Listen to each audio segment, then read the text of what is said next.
Just couldn't get my voice out there. I couldn't say anything, I couldn't do anything. Whatever the narrative was, I kind of had to follow it. GB News is there to provide a voice for those who have been ignored by the establishment media. We think different things, we've got a different style. GB News is here to be optimistic and positive about the future. It's real kind of dynamic and flowing, with the audience very much at the heart of it, like a big family.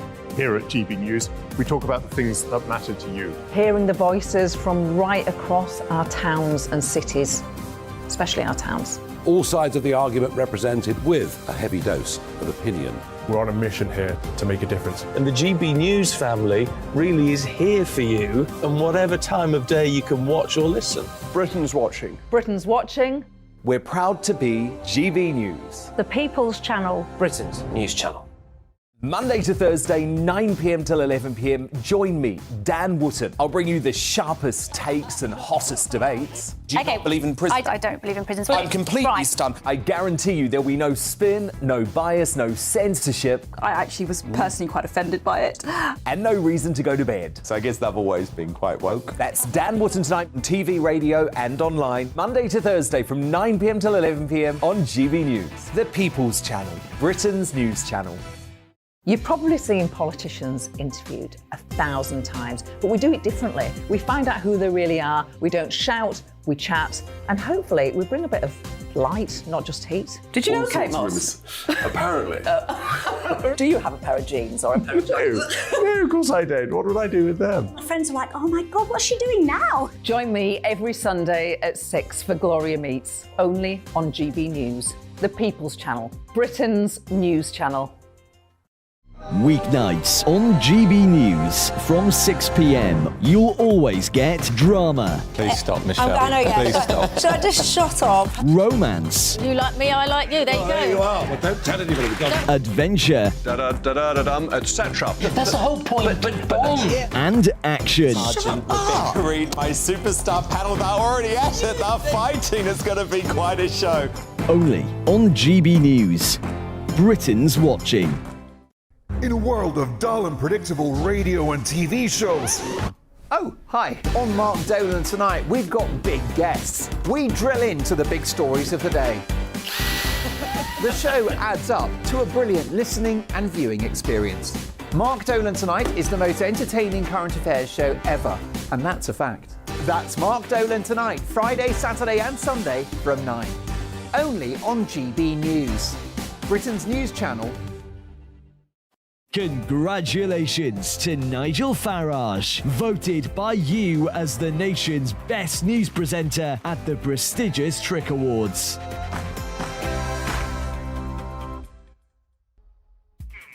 It's 3 p.m, it's Patrick Christys, it's GB News and it's all action today. Could it be true that Rishi Sunak is really considering sacking Suella Braverman? Is he just looking for a scapegoat? Will he be waving goodbye to Downing Street if he gets rid of our Home Secretary? Now get a load of this. The RAF discriminated against white men. If there's one area that wokery and diversity shouldn't touch, surely that is the defence of the realm. But have you seen what's been going on in France? Is this their George Floyd moment? Riots on the street after the shooting, of course, of an ethnic minority individual there, and reports of people, videos of people seizing weapons, AK-47s, taking to the street. France is in flames and Macron is very much on the brink. We will have rolling coverage of that very, very worrying situation in France very shortly. In other news, we're also going to be talking a bit about this as well, because Just Stop Oil have absolutely copped it. Yes, that is right. In fact, we do have some footage of them being milked, I believe. Yes, there we are. So Just Stop Oil taking to the streets, and somebody has had enough and just douses them in a little bit of milk. I suppose that's one way to give a few of them a wash, isn't it? But we also have another story that is about the money in your pocket. Yes, that's right, stealth taxes. Have you now been bumped into a higher tax bracket? What does all of this mean? When we're looking at the way that Rishi Sunak is leading this country at the moment, is it hurtling towards financial Armageddon? Patrick Christys on GB News.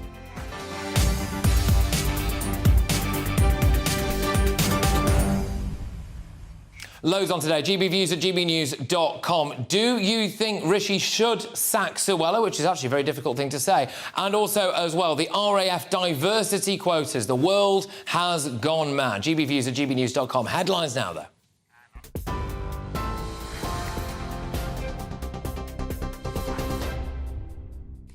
Good afternoon. It's 2 minutes past 3. Your top stories from the GB newsroom. The Prime Minister set out the government's 15-year plan to boost NHS staffing in England. The 151-page blueprint aims to plug shortages of over 300,000 staff. It includes more university places for medical and nursing students, as well as a greater emphasis on apprenticeships. Rishi Sunak says it focuses on 3 key areas that need reforming. This is the NHS's own plan, and the government is proud to back it. Funding the expansion of education and training for the first 5 years in full, with over £2.4 billion of additional investment. You can trust this government with the NHS. The plan rests on 3 principles: train, retain and reform. Well, Shadow Health Secretary Wes Streeting says only Labour knows how to fix the NHS. After 13 years of catastrophic mismanagement of the NHS, which has bred the worst crisis in its history, I'm not surprised the Conservatives are looking to Labour and taking our workforce plan and running with it. I'm sure the country will do that at the next general election too. Labour's got a strong record on the NHS, the shortest waiting times, the highest patient satisfaction in history, and now we've got to build on this workforce plan to go even further. Sue Gray has been given the go-ahead by the appointments watchdog to take up her role as Labour's Chief of Staff.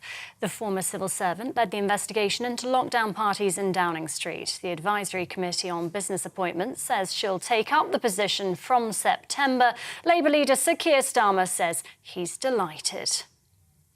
Lord Zach Goldsmith says he's happy to apologise for sharing his views on the Commons investigation into Boris Johnson's Partygate probe.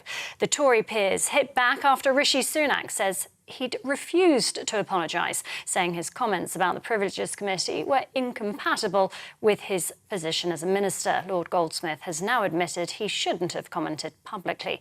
In his resignation letter, he accused the government of climate change apathy, saying it made his role as Minister for International Environment untenable. British travellers to France are being warned they could face disruptions, including possible curfews following widespread riots across the country. More than 200 police were injured and 875 people arrested during a third night of violence. Protesters are demanding justice for a 17-year-old, known only as Nahel M., who was shot dead by police after he failed to stop his car in Nanterre on Tuesday. The officer who fired the shot has been charged with voluntary homicide. Police have launched a double murder investigation after 2 people were killed in North London. A teenager believed to be 15 and a 23-year-old man were found with stab wounds in Islington last night. A third victim, who was also found with stab injuries, his condition isn't thought to be life-threatening. No arrests have been made. Police believe a large number of people were there when the attack happened and are urging witnesses to come forward. A court has been told that Oscar-winning actor Kevin Spacey allegedly made a series of advances on 4 men who didn't want to be touched by him in a sexual way. During his trial at Southwark Crown Court, prosecutors described the Hollywood star as a man who sexually assaults other men. The actor faces 12 charges of sex offences against 4 men, which allegedly took place between 2001 and 2013. He denies the charges against him. The lawsuit by the Duke of Sussex, among others, against Mirror Group newspapers over allegations of phone hacking is due to conclude later. The trial is over alleged unlawful information gathering between 1996 and 2011. The Mirror Group denies any wrongdoing. The energy regulator says it's great news that people will see their bills drop by £460 a year from tomorrow.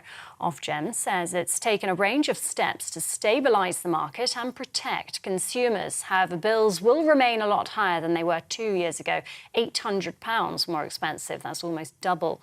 Ofgem's urging people who are struggling to make payments to reach out to their suppliers as soon as possible. 16 million Brits will, from tomorrow, be able to live and work in Australia after the age limit for working holiday visas is raised from 30 to 35. The visa duration will also be extended from 2 to 3 years without the need for consecutive stays or farm work.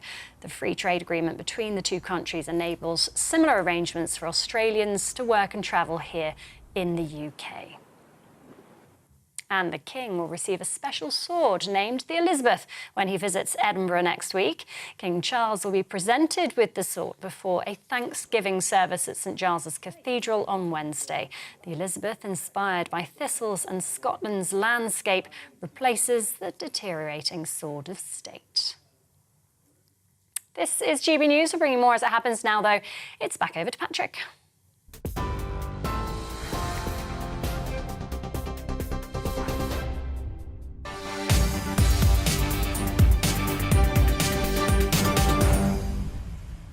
So many massive topics to get through today, but I just wanted to start with this. There are rumours today that Rishi Sunak is thinking of sacking Suella Braverman. If he does that, it will be a total capitulation and electoral suicide. This country needs more Braverman, not less. This country needs a Home Secretary who does actually dream of flights taking off to Rwanda, and he puts the will of the British people above appeasing sopping wet lefties, the human rights simps, or a foreign court. Rwanda is a safe country. Our borders are being invaded. The taxpayer is being ripped off. The concern would be that if Braverman goes, Rwanda and other ideas like it go too. And what else is there? Well, nothing, is there?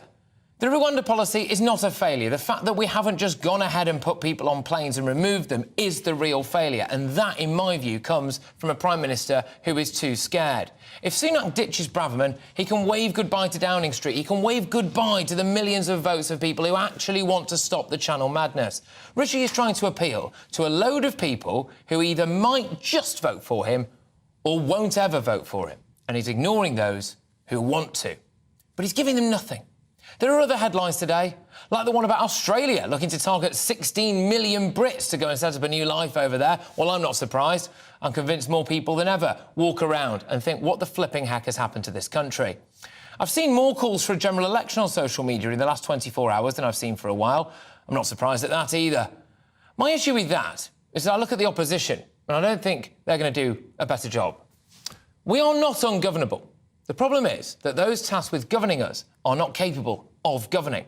We need leadership, strong leadership, someone with broad shoulders who can weather the storm of making difficult, controversial decisions. These rumours of Sunak sacking Braverman are worrying.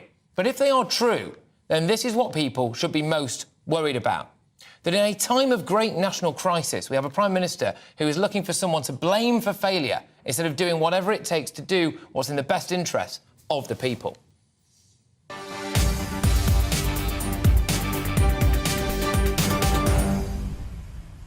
Yes, well, I am asking, is it curtains for Suella following yesterday's ruling that the Rwanda asylum policy is unlawful? GB Views at gbnews.com. The views are already coming in. Keep Suella or you'll finish, Rishi. That's from Julie. Keep these views coming in thick and fast. This is just, of course, one of the many things that's not going right for the government. Inflation, cost of living, high debt, strikes. I could go on. And Sunak still has tensions in his own party with MPs still upset over Boris Johnson.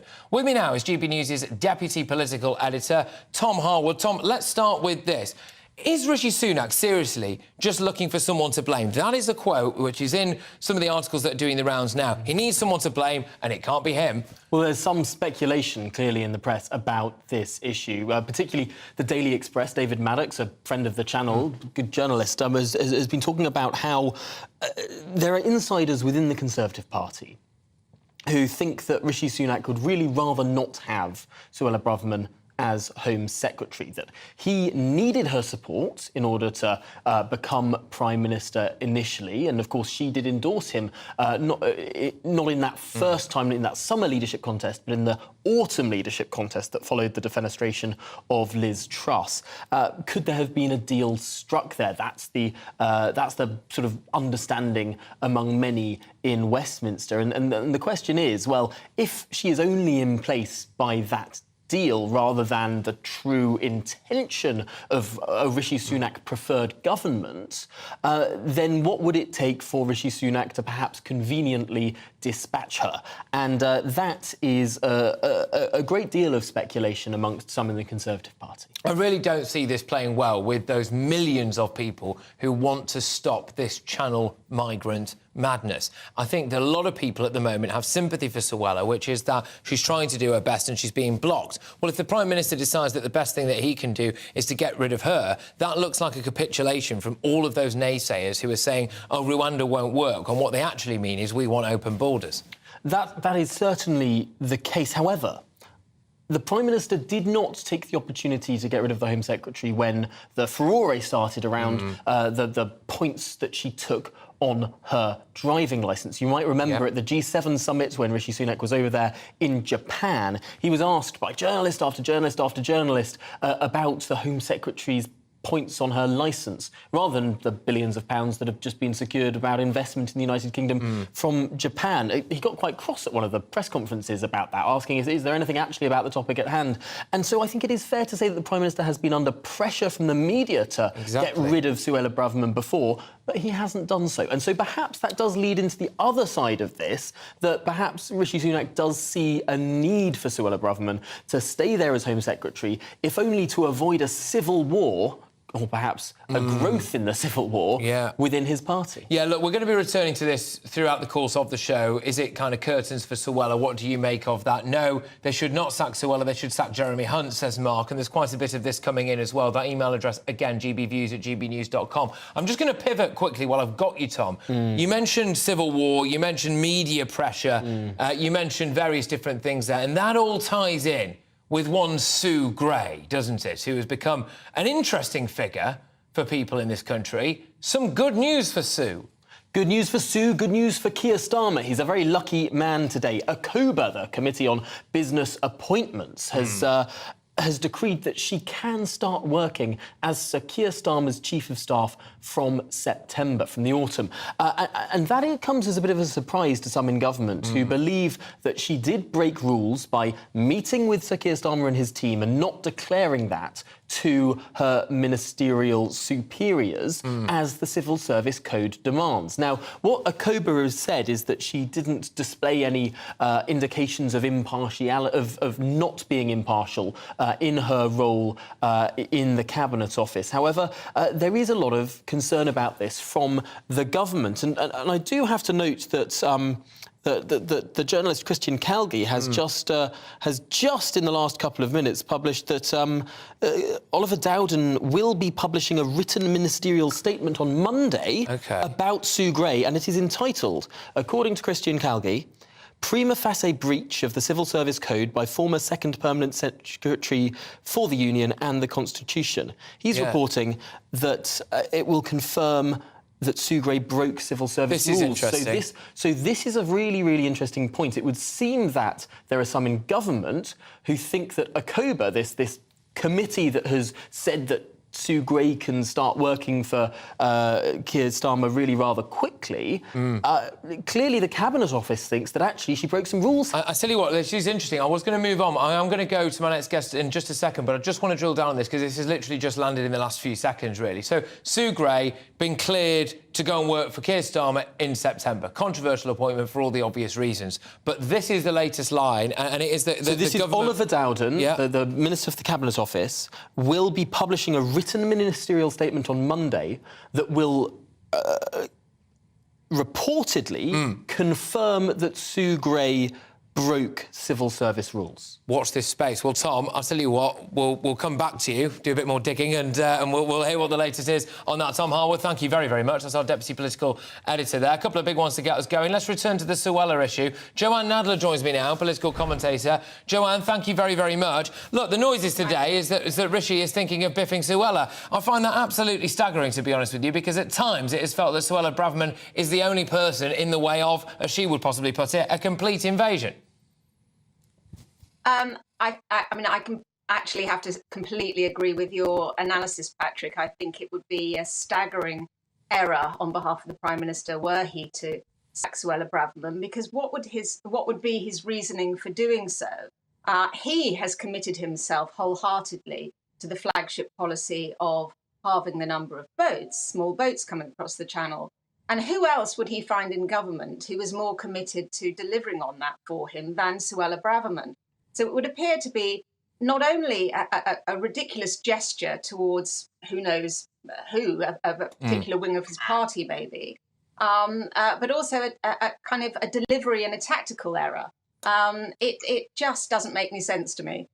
I just wonder whether or not he's getting terrible advice, if indeed this, of course, is what he's planning on doing, and whether or not he is listening more to people who will never vote for him in the first place, i.e. people who've always thought this Rwanda plan was illegal and wrong, or whether or not he's trying to listen to people who might just vote for him. Those Tories quivering on the edge of being Liberal Democrats, which there appears to be more and more of these days. People who really are not particularly sure about what they really want. They don't like what's going on in the Channel, but they don't want an asylum seeker hotel in their area, and they do quite like the idea that the private school they send their kids to isn't really touched by mass migration. But all of this stuff, when he should be really focusing on his base, which actually unequivocally want this Channel migrant madness to stop. Well, I mean, I think what you're getting at is there are a number of different issues in the mix here. Confronting a Prime Minister who perhaps is trying to square too many circles and seems rather afraid of taking a specific and deliberate line and sticking with it. Now, Suella Braverman is a very compelling figure. She's probably one of the few figures in the cabinet that has any name recognition. But you know, the corollary of that is that she also has a lot of enemies, people who think that she's perhaps not terribly good at what she's doing and who just don't like what she's standing for and who find her rather abrasive and don't like her style, don't like her politics. So, I mean, I think we can read into this that because of the ruling in the High Court this week, which is a technocratic ruling, it doesn't mean that the policy will fall altogether, that there will be some people who are probably briefing the press against Suella, trying to whip up the impression that the Prime Minister might want to get rid of her so that he has a scapegoat should the policy not go through. But of course, what he needs to do is double down on that policy, not least because, as I've said, he's associated himself with it very strongly. Now, I don't think it's the be-all and end-all in terms of how we should be discussing immigration, but he has made it absolutely central to his offer.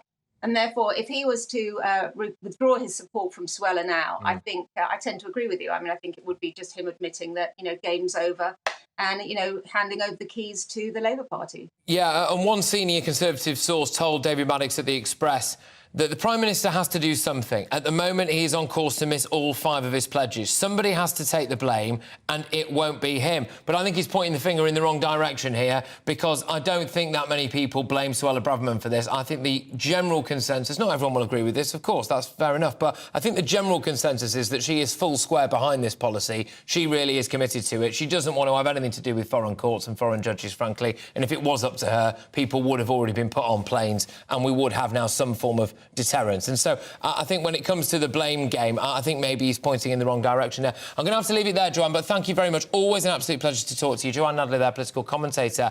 Now, you are watching and listening to GB News. Coming up, this is big, actually. We'll get the latest on the protests in France, which are fast spreading. There are reports of people stealing weapons and ammunitions, lighting fires, mass civil unrest, Emmanuel Macron on the brink. Is this France's George Floyd moment? Patrick Christys on GB News, Britain's news channel. First and foremost, I'm a GB News fan, and I was before I was working here. Just love the fact that we're asking the questions that a lot of establishment media won't ask. With a bit of a twist, we not only want to inform you, but we want to keep you entertained. It's worth the drive because you get in and the team's all ready and waiting, they're itching to go, and it's a proper little family. GB News is the People's Channel. It's the audience that makes the programme sing. We're giving our viewers and our listeners a voice. I see the thousands of your letters, tweets, emails, you name it, coming in. Britain is broken. How on earth did we get into this mess? But more importantly, how do we get out of it? The establishment had their chance. Now we're here to represent you. It's time for something different. It's time for GB News. I'm very patriotic. I believe in Britain.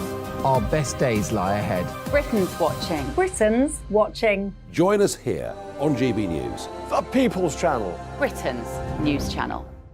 I'm Andrew Doyle. Join me at 7 o'clock every Sunday night for Free Speech Nation, the show where I tackle the week's biggest stories in politics and current affairs with the help of my 2 comedian panellists and a variety of special guests. Free Speech Nation, Sunday nights from 7 on GB News, the People's Channel, Britain's news channel. Nightmare commute. Kick it up a gear with me, Patrick Christys, at drive time, 3 till 6 p.m, Monday to Friday on GB News Radio. You can listen online and on DAB+, on the smart speaker app and on the GB News app. And if you've got an Alexa, all you have to say is, Alexa, play GB News. We're also on TuneIn and the Radio Player apps. From the school run to rush hour, get revved up with me, Patrick Christys, on GB News and GB News Radio. What you get for breakfast is something that, if we do our jobs right, you will wake up to news that you didn't know the night before. It's a conversation. It's not just me and Eamon. We want to get to know you, and we want you to get to know us. From 6, it's Breakfast with Eamon and Isabel. Monday to Thursdays on GB News, Britain's news channel. Westminster is going around in ever-decreasing circles, followed by the media. Britain is broken. How on earth did we get into this mess? But more importantly, how do we get out of it? Join me at 7 p.m, Mondays to Thursdays on Farage, here on GB News. We will have open, rational debate. We've got to work out how Britain moves forward from this. Join us here on GB News, the People's Channel. Britain is watching. Every Sunday from 11, join Michael Portillo. There will be topical discussion, looking at the week before and the week to come. So kick back and relax at 11 a.m. on Sundays on GB News with me, Michael Portillo. GB News, the People's Channel, Britain's news channel.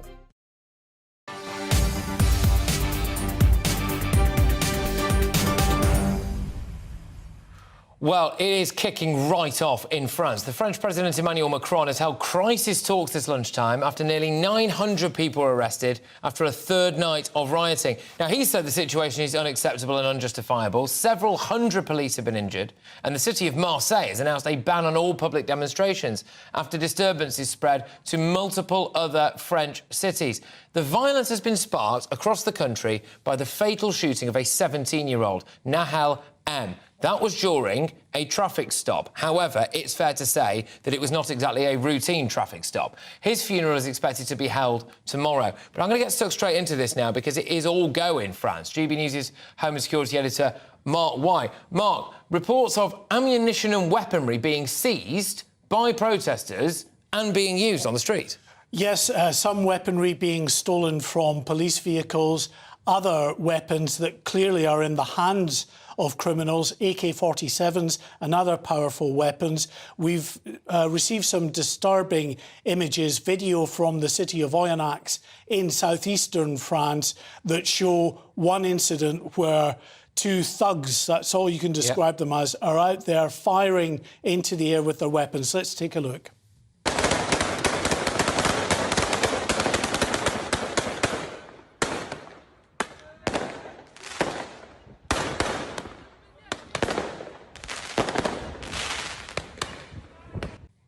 Now, there's no way of independently verifying that this is Oyonnax, but there are a number of other videos now starting to circulate that appear to corroborate that. Let's take a look at another clip.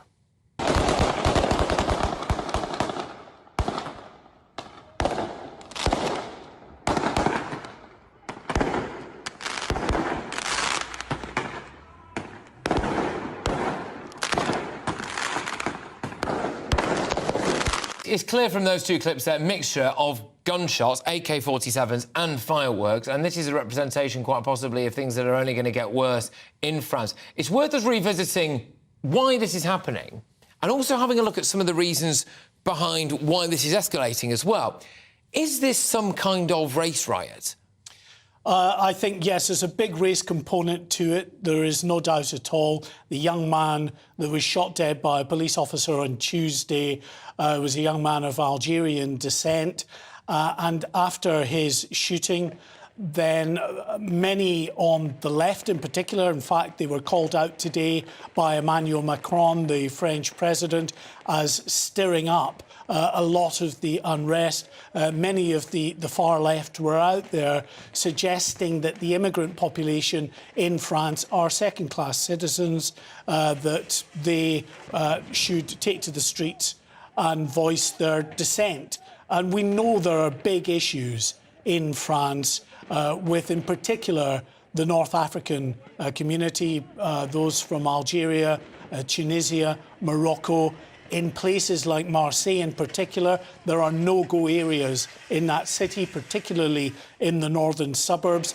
It's also been consumed by violence these last few days since the shooting and riots in France. It's spread, Patrick, right across the country. 10 major centres of population are now being affected by serious disorder, but many other smaller towns and cities also being affected. We're just hearing some breaking news that apparently France is planning to suspend all bus and tram services because of the ongoing trouble. Clearly, there's a safety issue in these centres of population. Absolutely. Well, it's a war zone. This is a war zone. You and I have reported numerous times about protests in France and riots in France, etc. But this is absolutely different level, and it appears to be right across the country. There's reports that we're having and videos that appear to corroborate those reports of AK-47s, ammunition being taken as well, potentially even from the police themselves, and then fired out onto the streets. This is a powder keg of a situation right now at the minute. But let's just wonder as well, Mark, why all this really happened. It has been likened a little bit to France's kind of George Floyd moments. We all know what happened there in America. Are there parallels? I think there are, to a degree, in that, you know, someone has died at the hands of a police officer. The culpability of that officer has yet to be determined in a court of law. They have, of course, at this stage, been charged with homicide, with willful homicide, which is effectively a manslaughter charge. So not murder, but a step down from that. That officer is going to have to defend himself in court, has already apologised to the family. I think another parallel is that it's being seized upon by certain groups that absolutely want to stoke up tension and discord, and we're seeing that erupting across France now, which is why the French president and other senior politicians are coming out and condemning those that are doing this, that are trying to stir up emotions here. And we've also got an issue with social media. In TikTok, Snapchat, two of the social media groups, platforms that have been highlighted as places where a number of these very young rioters in some respects are filming, posting, encouraging others to come in and participate in that trouble, the disorder that's ongoing. Yeah, absolutely. And it is worth noting that, of course, they, in Paris at least, are the hour ahead, and these riots and, frankly, armed disruption tends to kick off more so in the evenings. It has been doing now for 3 nights in a row. There is nothing to indicate that this is going to stop anytime soon. In fact, far from it. And by the time that this show that we're on now enters its final hour, we are possibly expecting to see the latest wave of violence in the streets of France, which you and I will be reporting on live here on GB News, Mark. Certainly no signs of it stopping. No, not at all. They are braced for another nights of significant disorder. Remember, it's Friday as well. Yeah. Not that many of these people perhaps were going off to work anyway, in that a lot of them are teenagers. Most of those that have been arrested thus far have been younger people. The majority age between 13 and 18. 17 is the average age. A lot of people, we're told, are, you know, the disaffected, who are also, many of them, unemployed, that say they have no future, that are out there in the streets, or at least that's the narrative that the far left are putting forward as a way of encouraging many people to actually partake in that violence and disorder. This is a fascinating, if not terrifying, situation that is ongoing in France. Mark, thank you very much. Mark White, our Home and Security editor. Loads of different elements to it. Some people are saying, well, this is kind of almost like a class war between the poor and the disaffected versus the authoritarian state. Other people are highlighting some of the ethnic and diversity issues that are undoubtedly playing their part on the streets of France here. It is a situation that is very much likely to get worse, not better, especially considering that footage we showed you earlier on, which would strongly appear to indicate that people have got hold of heavy weaponry like AK-47s. We'll be reporting on this as we get any developments. Mark, thanks again. You are watching and listening to GB News. Coming up, RAF madness. Yes, that's right. The head of the RAF has been made to apologise after an inquiry has found that 31 white male aviators were discriminated against in favour of women and ethnic minority candidates. Do you care what colour or gender your fighter pilot is? I certainly don't. I just want them to actually be flying the plane. We will discuss this next, but first, it's your headlines.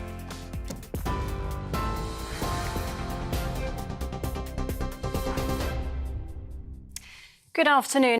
Like all families, we have arguments every now and then, but actually we agree on what the mission of GB News is, and that's the most fundamentally important thing. GB News provides the kind of platform that lets all voices be heard. We don't hold back. We're free to say what we really think. Just because some people who live in a tiny little Westminster bubble think that their particular story is important, that's not the most important story for me. And often they will be difficult stories that you won't find on the establishment media. Because what people think in the north of England may be very different to what they're thinking in the home counties. We're going to carry on telling the world what life is really like for households up and down the UK. We love to be in your car, in your kitchen as you're having your breakfast. Whatever you're doing, you are part of the show.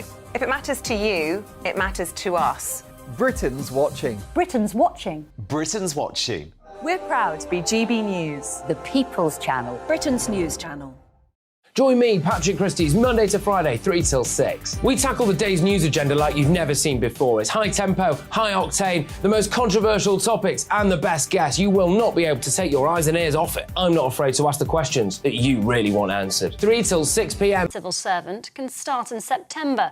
Labour leader Sir Keir Starmer says he's delighted. And British travellers to France are being warned they could face disruptions, including possible curfews, following widespread riots across the country. Buses and trams will stop nationwide from tonight. More than 200 police were injured and 875 people arrested during a third night of violence. Protesters are demanding justice for a 17-year-old known only as Nahel M, who was shot dead by police after he failed to stop his car in Nanterre on Tuesday. The officer who fired the shot has been charged with voluntary homicide. And you can get more on all of those stories by visiting our website, gbnews.com.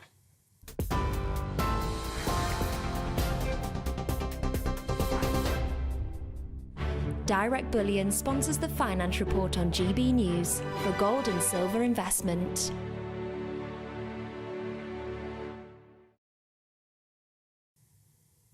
Here's a quick snapshot of today's markets. The pound will buy you $1.2716 and €1.1641. The price of gold is £1,507.30 per ounce, and the FTSE 100's at 7,549 points. Direct Bullion sponsors the Finance Report on GB News for gold and silver investment.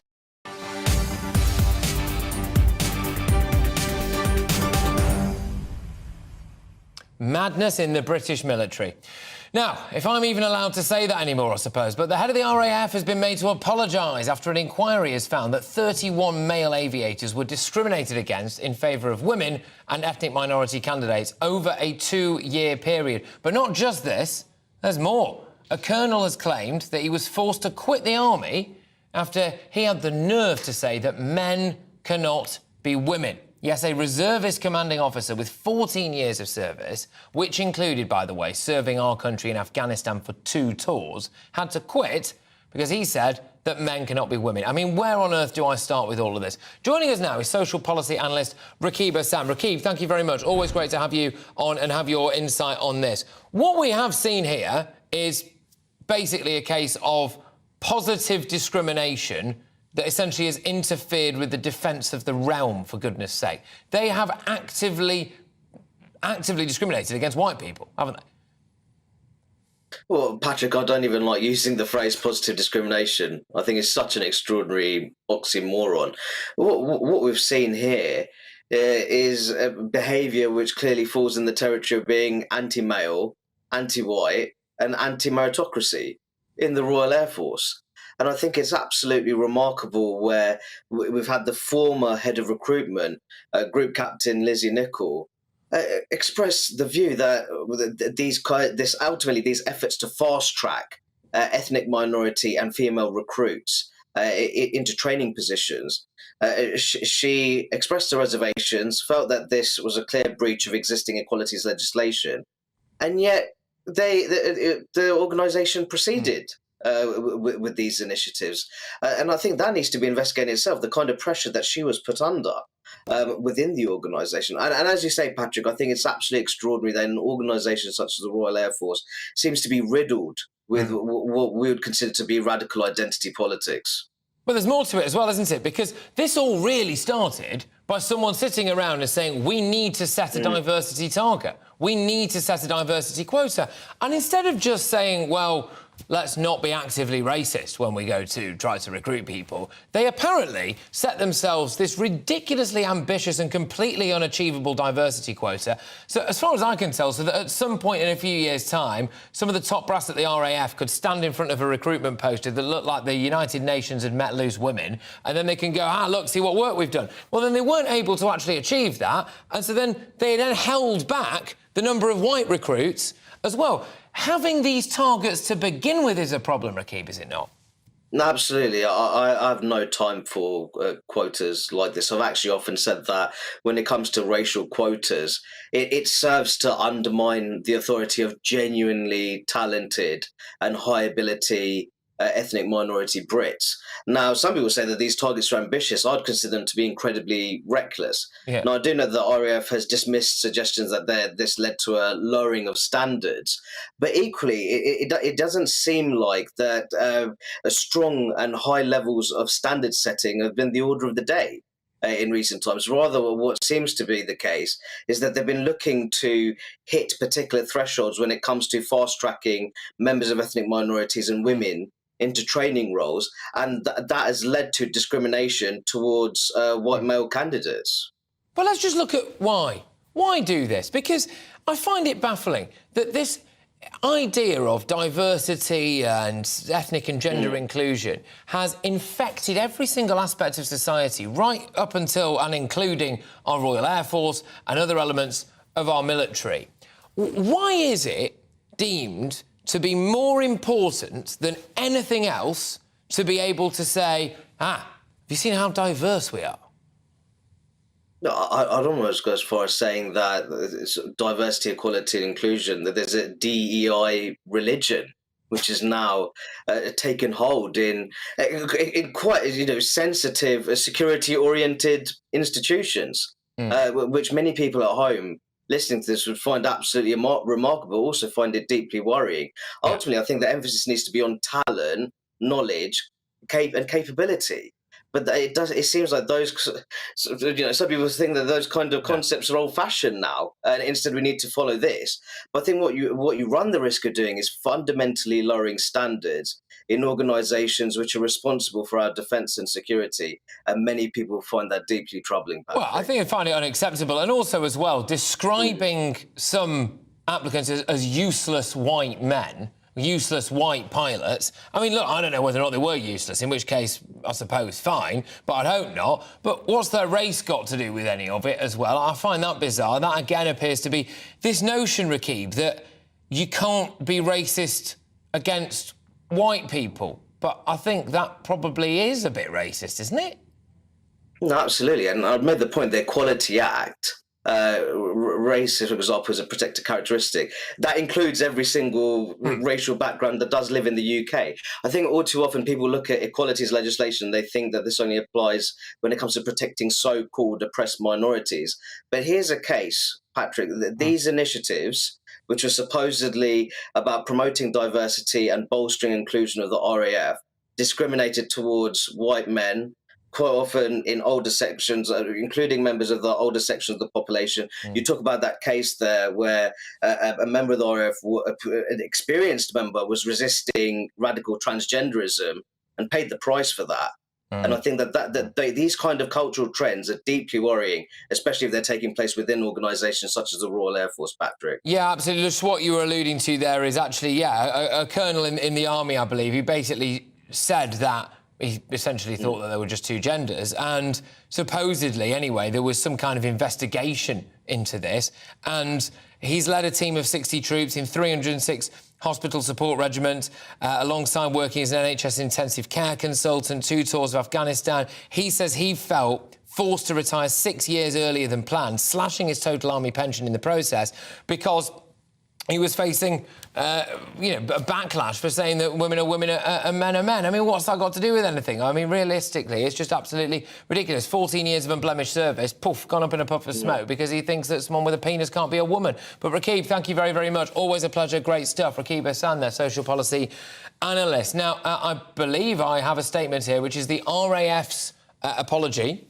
It says, we now know... I think we might be missing the top of this one here now, but basically the RAF were forced to apologise essentially over this. It says, we now know that it did not. I apologise unreservedly to all those affected.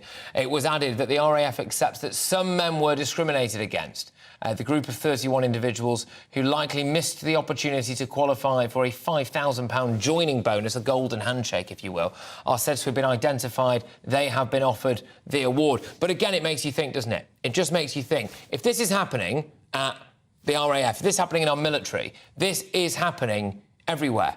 And it has already become acceptable, socially acceptable, if not legal, but socially acceptable to discriminate against white men. That is just a thing that is happening. Anyway, you are watching and listening to GB News. Coming up, Just Stop Oil got milked, stealth tax Tories, and yes, we will even get an update on GB News' favourite, Prince Harry. So no need for you to go anywhere. Patrick Christys on GB News, Britain's news channel. Like all families, we have arguments every now and then, but actually we agree on what the mission of GB News is, and that's the most fundamentally important thing. GB News provides the kind of platform that lets all voices be heard. We don't hold back. We're free to say what we really think. Just because some people who live in a tiny little Westminster bubble think that their particular story is important, that's not the most important story for me. And often they will be difficult stories, stories that you won't find on the establishment media. Because what people think in the north of England may be very different to what they're thinking in the home counties. We're going to carry on telling the world what life is really like for households up and down the UK. We love to be in your car, in your kitchen as you're having your breakfast. Whatever you're doing, you are part of the show. If it matters to you, it matters to us. Britain's watching. Britain's watching. Britain's watching. We're proud to be GB News, The People's Channel. Britain's news channel. Join me, Patrick Christys, Monday to Friday, 3 till 6. We tackle the day's news agenda like you've never seen before. It's high tempo, high octane, the most controversial topics and the best guests. You will not be able to take your eyes and ears off it. I'm not afraid to ask the questions that you really want answered. 3 till 6 p.m, Monday to Friday on GB News, the People's Channel, Britain's news channel. Join me, Camilla Tominey, on Sunday mornings from 9:30, taking the politicians to task and breaking out of SW1 to see how their decisions are affecting you across the UK. Bursting the Westminster bubble every Sunday morning, only on GB News, the People's Channel. Britain's watching. Join us every night on GB News at 11 p.m. for Headliners, which is 3 top comedians going through the next day's news stories, which is exactly what you need, because when the establishment has gone crazy, you need some craziness to make sense of it. So join us 11 p.m. every night on GB News, the People's Channel, Britain's news channel. Hi, I'm Dan Wootton. You can watch me live on GB News Monday to Thursday from 9 p.m. And did you know that you can also watch and listen live on our website, gbnews.com. You'll always be up to date on the latest breaking news, as well as enjoying the best stories, opinions and shows. You can even join the debate under our live player as you're watching. So head straight to gbnews.com on TV, radio and online. GB News, Britain's news channel. The Dewbs and Co, we tackle the issues of the day with real, robust debate, both sides of the fence, battling it out with me in the middle with my forthright opinions and views. And often really interesting things happen because you start with a position and then by the end of the debate you find actually, well, I might not have thought about that one. What we need in this country is 2 new political parties. You should maybe think about doing a 2024 calendar.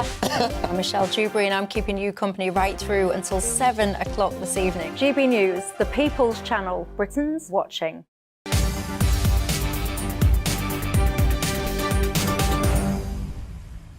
Welcome to the latest edition of Things You Love to See. An angry bystander threw milk over Just Stop Oil protesters in London as they blocked roads in a slow march during morning rush hour. This was one of a series of slow marches on Thursday morning. In a video posted online, a man can be heard muttering to himself, which I am hoping we bleeped out. Yes, we have. Good stuff. Before he approaches the group of around 6 protesters in the road and throws an open bottle of whole milk over them. Fantastic specific detail about the milk there, I think. Whole milk, we couldn't do them with a bit of semi-skim. We've got to go for the whole hog. And it's one way to give them a wash, I suppose, isn't it? But people have just had enough, haven't they? You know, it is just absolutely astonishing where this lot get off. Apparently, they were walking through Hammersmith in London, so they won't have had to have travelled too far, I suppose, from the likes of, you know, Knightsbridge and Kensington and Hampstead and Chiswick and all of those places there, you know, where they stop off at a Gales on the way, don't they, and get themselves like a soya macchiato latte and something lovely, and then they go and decide they want to wind everyone up. It wasn't the only one as well. People in a landscape gardening truck got sick of waiting for them, and they just swerved through them as well. There'd been disruption at Lord's. There was the opera, which they obviously, I mean, that was terrible news for me, of course. They disrupted the opera, the Chelsea Flower Show, but now people are just saying, look, enough is enough. And well done to that man with the milk. But there we go. Right, we're moving on now. Despite his so-called wish for privacy, Prince Harry is back in the news today, and his lawsuit against Mirror Group newspapers is due to conclude at the High Court today. The Duke of Sussex and several others, including Michael Lavelle, Nicky Sanderson and Fiona Whiteman, have accused the newspaper of phone hacking and unlawful information gathering, but there was a last-minute row over a letter. Here to tell us exactly what's going on is GB News' royal correspondent Cameron Walker outside the High Court. Cameron, what's that all about? Yeah, Patrick, a bit of a surprise this morning. David Sherborne, Casey, who's representing Prince Harry, he asked the judge to consider a letter which had been presented to him, which was written by a journalist who had written one of the 33 articles about Prince Harry, which is being tested in this case as to whether or not it contains information which was obtained allegedly unlawfully. So David Sherborne, the guy who's representing Prince Harry, he said to the judge that this letter contains direct evidence in relation to the particular origin of the article that's been complained of, and it notes voicemail interception, alleged voicemail interception post-2006 and the Duke of Sussex. Now, the judge asked him, why is it that your evidence closed last week? Why is it that you are submitting this so late? There has to be, at some point, an end to submitting evidence. Now, David Sherborne says it directly relates to questions your lordship needs to determine. In other words, this letter could be significant for the judge to determine whether or not Prince Harry is a victim of unlawful information gathering. Now, the judge said, is your application just the letter, or do you want to call this particular journalist as a witness? The judge said, and David Sherborne said that I just want to submit the letter. The judge then went on to say, this is an extremely optimistic application. There has to be a limit on when evidence can be submitted. We're on the last day of closing arguments, because today is literally the last day before the judge goes off to make his decision.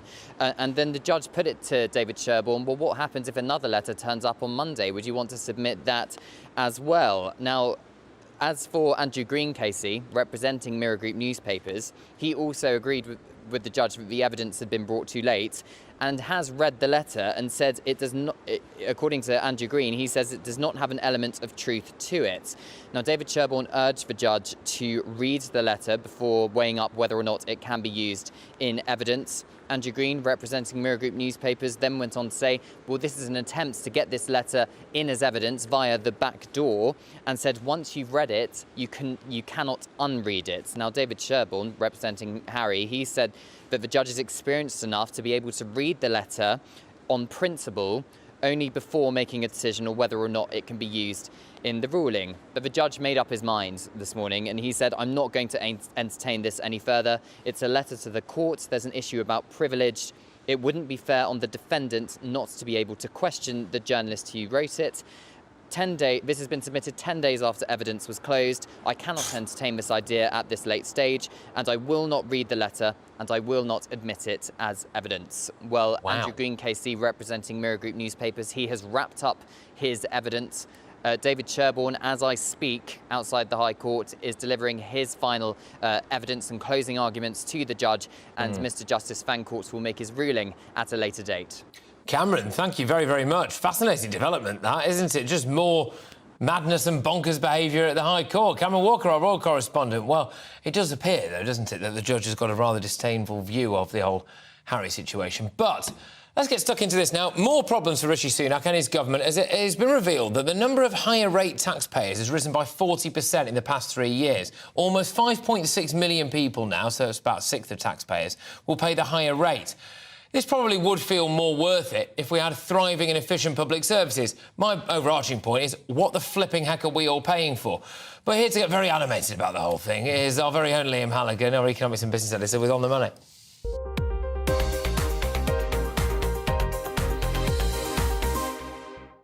Liam. It's that time of the week where we get a bit animated about economics. We should really be propping up a bar with a couple of pints of bitter, talking about the right. Pin back your ears, because this is really quite annoying for a lot of people. So, say if the government wants to raise more income tax, it can put up the rate of income tax, and we can all see it. It'll be on the front page of every newspaper for a week. There'll be a huge row in it, a debate in Parliament. It's the essence of our politics. What is the size of the state? But politicians are a bit scared to put up tax rates for that reason. So what they do is they freeze tax thresholds instead. So the threshold, the level of income where you start paying income tax, which is about 12.5 grand. The level of income where you start paying not 20 pence in the pound, but 40 pence in the pound, the top rate of tax, which is about 50 grand. And if you freeze it, and if wages keep going up and inflation goes up, more and more people and more of their incomes are dragged into higher tax brackets. That's why we call it fiscal drag. Let's have a look at some of the numbers. Now, thanks to then-Chancellor Rishi Sunak and now Chancellor Jeremy Hunt, tax thresholds have been frozen until 2028. So whatever happens with inflation and wages, the tax threshold stays the same. Now, the starting threshold, the personal allowance, if you like, that's 12,570 quid. So if you earn less than that in a year, you don't pay income tax. You start paying income tax above that level. That's at 20%. The higher tax threshold is 50,270 quid a year. So above that level, you start paying 40 pence in the pound. You might get there one day, Patrick.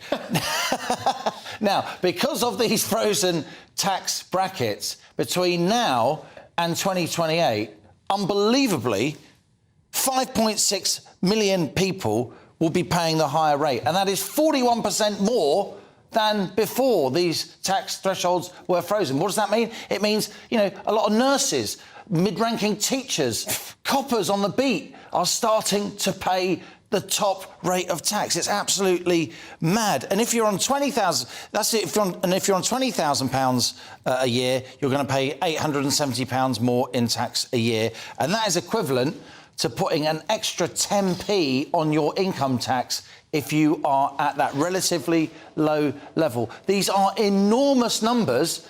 And here we are on telly, and you're a bright guy, and I do what I can, and we're trying to explain these things, and it's taken me all this time to explain it, and I understand quite a lot of people will still be thinking, what did he say? And this is why politicians do it. This is why it's the ultimate stealth tax, because people don't feel it. It's like a frog being boiled gradually. Yeah, but that's a really, really great way of putting it. We've got about a minute left, dear Liam. People should not be paying high-rate tax if you're a mid-level teacher or something like that. I mean, it's just catastrophic. And we're not getting bang for our buck. We're not getting bang for our buck, absolutely. But more than that, Patrick, the economy, we've just about avoided recession so far. It's coming at it it's coming at us in all directions. If you're trying to, manage a household budget, it's higher tax. Energy bills are still high. Your broadband bills going through the roof. Car insurance going through the roof. Food inflation still at 18, 19%. Actual inflation, headline inflation still at 8 or 9%. And then on top of that, the government's taking so much more of your income without even telling you. And that is what is going to tip us into recession, in my view, personal view, Ofcom regulated. As an economist, I reckon these higher rates of tax combined with higher mortgage payments are going to tip now the British economy into recession. Liam, well, thank you in a way. Liam Halligan, Trying to be honest. I'd rather be honest than wrong. Well, exactly that, exactly right. He's never wrong, certainly never wrong for long. Anyway, that's for sure. Right, OK, look, plenty more to bring you over the next 2 hours. More on the RAF anti-white madness and all the latest chaos in France, where it continues to kick right off. They are having their George Floyd moment. Patrick Christys on GB News, Britain's news channel.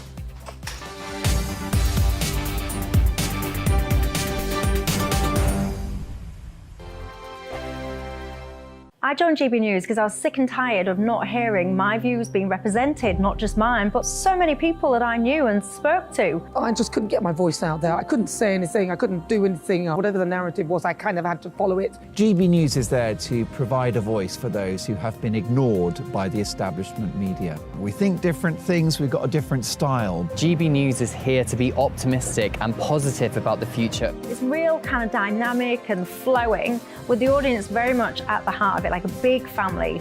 Here at GB News, we talk about the things that matter to you. Hearing the voices from right across our towns and cities, especially our towns. All sides of the argument represented with a heavy dose of opinion. We're on a mission here to make a difference. And the GB News family really is here for you, and whatever time of day you can watch or listen. Britain's watching. Britain's watching. We're proud to be GB News. The People's Channel. Britain's news channel. Monday to Thursday, 9 p.m. till 11 p.m. Join me, Dan Wootton. I'll bring you the sharpest takes and hottest debates. Do you not believe in prison? I don't believe in prison. I'm completely stunned. I guarantee you there'll be no spin, no bias, no censorship. I actually was personally quite offended by it. And no reason to go to bed. So I guess they've always been quite woke. That's Dan Wootton tonight on TV, radio and online. Monday to Thursday from 9 p.m. till 11 p.m. on GB News. The People's Channel, Britain's news channel. You've probably seen politicians interviewed 1,000 times, but we do it differently. We find out who they really are, we don't shout, we chat, and hopefully we bring a bit of light, not just heat. Did you know Kate Moss? Apparently. Do you have a pair of jeans or a pair of jeans? No, of course I don't. What would I do with them? My friends are like, oh my God, what's she doing now? Join me every Sunday at 6 for Gloria Meets, only on GB News, the People's Channel, Britain's news channel. Weeknights on GB News from 6 p.m. You'll always get drama. Please stop, Michelle. I know, yeah. Please stop. Should I just shut up? Romance. You like me, I like you. There you go. There you are. Well, don't tell anybody. Adventure. Etc. That's the whole point. But And action. Sergeant, read my superstar panel. They're already at it. They're fighting. It's going to be quite a show. Only on GB News. Britain's watching. In a world of dull and predictable radio and TV shows. Oh, hi. On Mark Dolan tonight, we've got big guests. We drill into the big stories of the day. The show adds up to a brilliant listening and viewing experience. Mark Dolan Tonight is the most entertaining current affairs show ever, and that's a fact. That's Mark Dolan Tonight, Friday, Saturday and Sunday from 9. Only on GB News, Britain's news channel.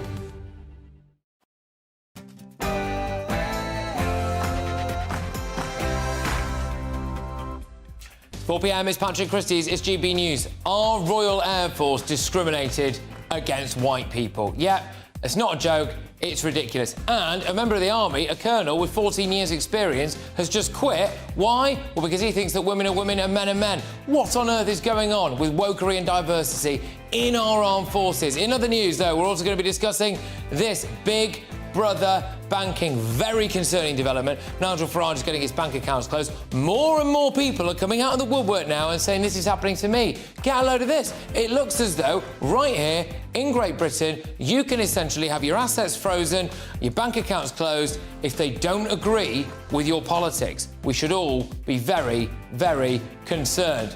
In other news, is it time for a general election? I am sensing a huge amount of public apathy out there at the moment. It doesn't seem like this country is being well run. It also, I must say, doesn't really seem like the opposition could do too much of a better job. Where are you on this now? Do you want a general election? But as more and more people, I think, are walking around Britain thinking, what the flipping heck has happened to our country, Australia have swooped in. They want to get hold of 16 million Brits to go and try and start a new life in Australia. The overarching question for me is this: do you want to leave Britain? Patrick Christys on GB News.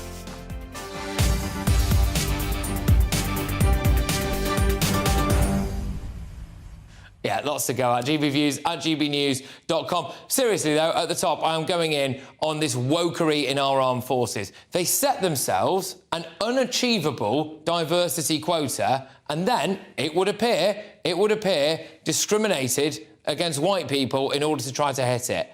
This is the defence of the realm we're talking about. GB Views at GBNews.com. Headlines now with Aaron.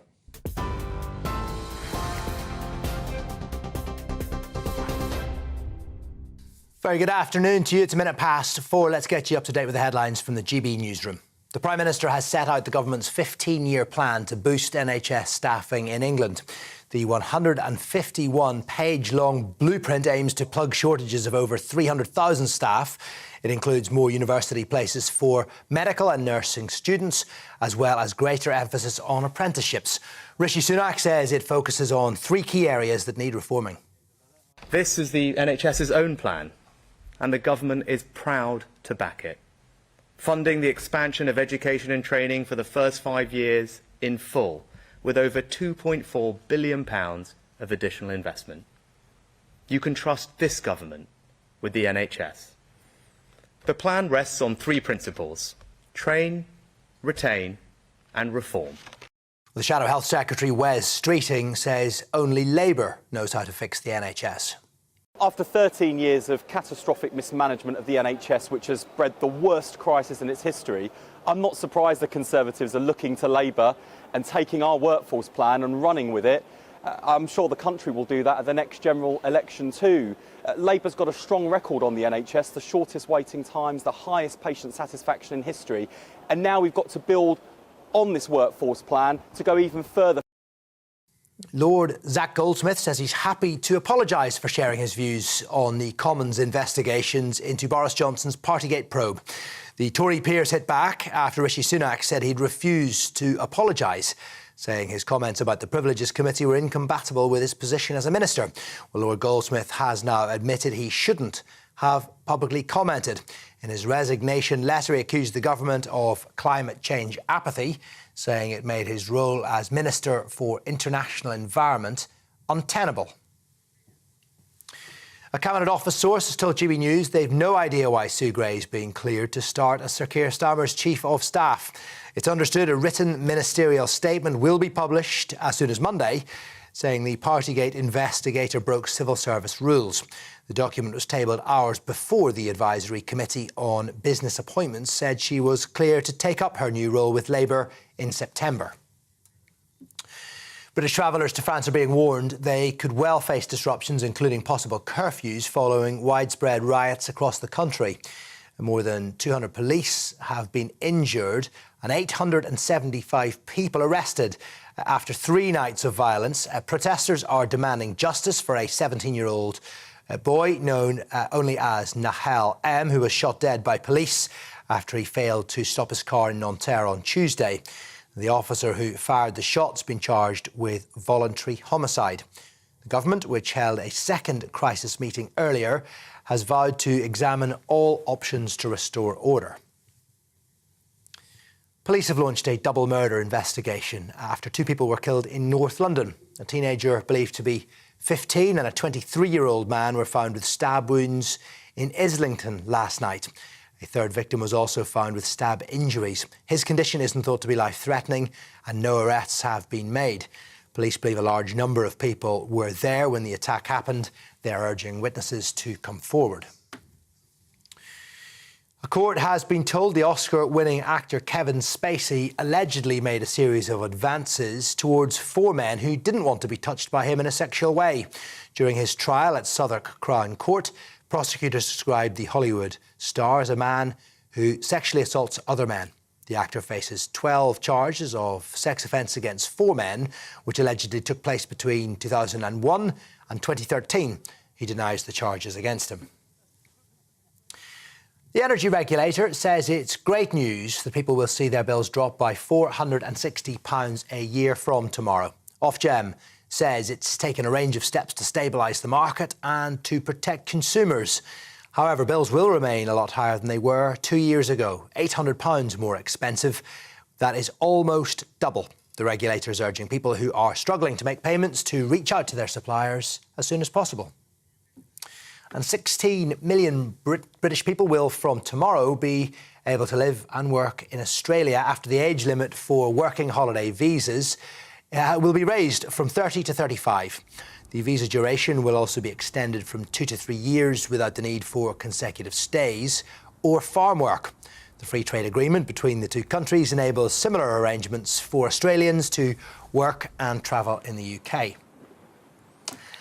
And the world's most famous steam train will mark her centenary by returning to the city where she's built.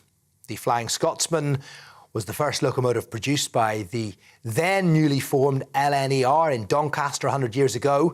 She was in service for 40 years and became the first train to officially break the 100-mile-an-hour barrier in 1934. Invited guests who share proud links with the famous locomotive will gather on the platform at Doncaster Station, directly opposite the old works where she was built. That's you up to date here on GB News. More as it happens in our later bulletins. Now, back to Patrick.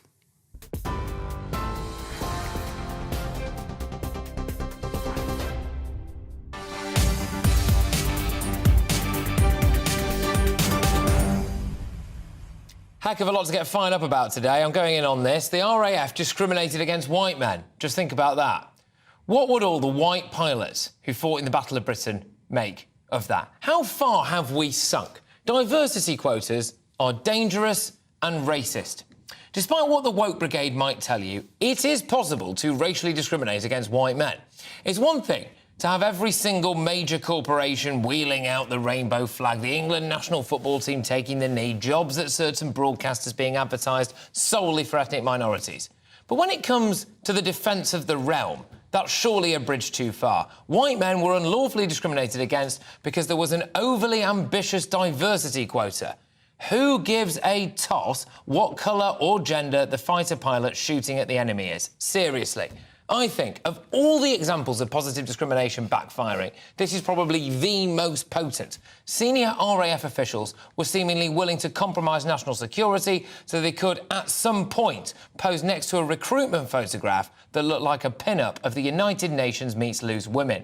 They set an unachievable quota for diversity. They were told it would be illegal to discriminate in this way, and they did it anyway. They missed their quota.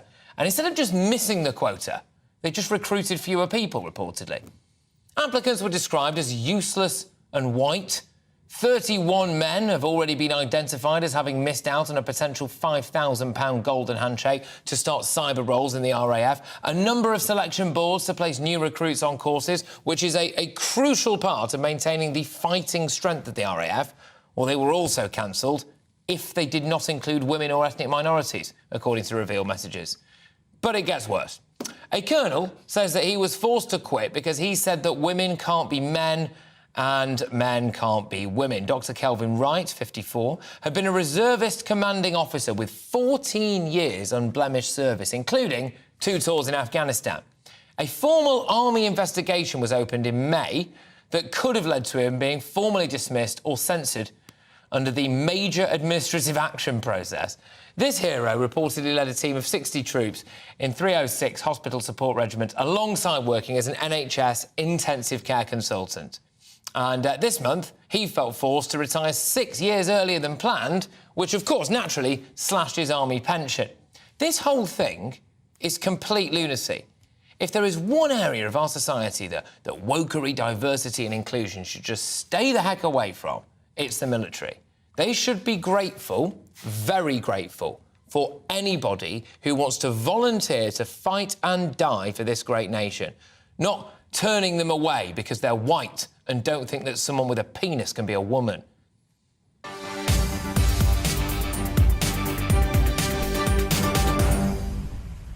GB views at gbnews.com. Get those coming in. Look, we're going to go to France shortly. We're going to be talking about the fact that Sue Gray has as well just been cleared to go and work for Keir Starmer. Is it actually time now for a general election? Is Rishi Sunak going to biff Suella Braverman? Loads on the agenda. But we are going on with this madness that's taking place, the madness in the British military. As I've been discussing, the head of the RAF has been made to apologise after that inquiry found that essentially they had discriminated against white men. And that officer as well was forced to step aside in the army because he just thinks that women are women and men can't be women. I mean, where to start? Well, with us now is combat veteran, friend of the channel, friend of the show. It's the wonderful Trevor Cole. Trevor, thank you very, very much. What do you make of the fact that the RAF has been discriminating against white men? Well, Patrick, first of all, thank you and the team at GB News for inviting me on again. I've looked into this and clearly, it's quite strange what's going on in the armed forces, but I would like to point out that the military are getting orders, and the orders aren't coming from the military. It's coming from the civil service. It's those in the civil service that are controlling our generals and our armies and our Air Force and Navy, and they are putting pressure on those with high ranks to actually put out this equality and diversity stuff. So I've just noticed that yes, the Air Chief Marshal has been made to apologise, but he's now taken over the other Air Chief Marshal, Sir Mike Wixton, who's been made to step aside after, under his watch, he actually overseen this not employ white male pilots. So we've now seen this guy step aside. The senior people in the RAF who overseen this here stupid thing to do are not going to be punished.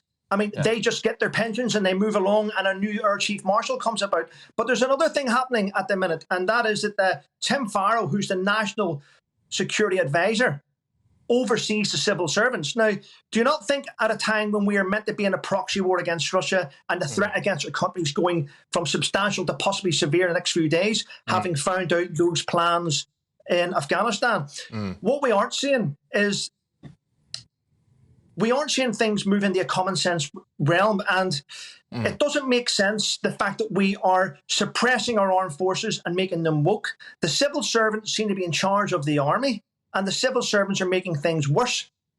That's a really key point, that, Trevor. It's a really key point, because that's one of the things I was scratching my head trying to figure out where on earth all of this has come from. And I held a faint candle up of hope that someone who was really a proper old-fashioned military man would not genuinely be sitting there around a table going, look, this place, this has got to look like the most diverse part of the world that you've ever seen. And I wonder, well, is it coming from our civil service? And if it is, where on earth do they get off this lot? Because, let's be honest, it won't be civil servants on the picking up the rifles and firing at the enemy, will it, if it all goes to pot? Well, Patrick, exactly. Right now, Putin's probably sitting there with popcorn, watching the fact that our civilian staff are making a mockery of our armed forces. Our armed forces, in fact, it was only a few days ago with the Chief of Defence Staff, I'm not sure if you're aware, but the Chief of Defence Staff, Sir Patrick Saunders, has been made to step down.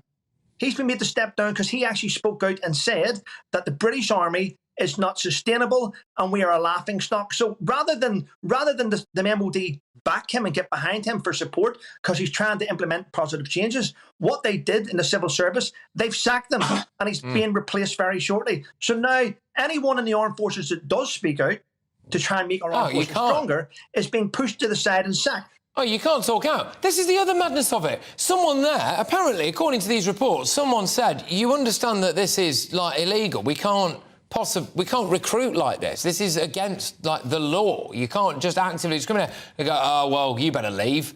OK, all right, well, fine. Well, the law doesn't matter then if it means that we're trying to employ more people who are ethnically diverse. Trevor, you've seen frontline combat and a lot of it as well. At any moment during your years of service, you've received the Military Cross, I believe, as well. At any moment during that, did you ever look around at the person next to you and think, gosh, you know what we could really use here now? We could really use a more diverse military. Well, the thing is, Patrick, we are replacing knowledge, experience on the battlefield. At the senior level, we're replacing that with box-ticking exercises, and we're seeing people get those roles of command with no knowledge or experience of troops in combat, and that's why things are going a little bit haywire. But it doesn't make sense at the minute. We need to get rid of the politicians that are controlling the MOD and the civil service. We need to replace the civil service with the old War Office, which we used to have until Tony Blair changed it. So we need to replace this so-called civil service, civilians in charge of military decisions which are affecting our country and our national security, and bring back the old War Office where we have retired majors, colonels, sergeant majors, RSMs, brigadiers. Get them back doing what they do best and fix our country.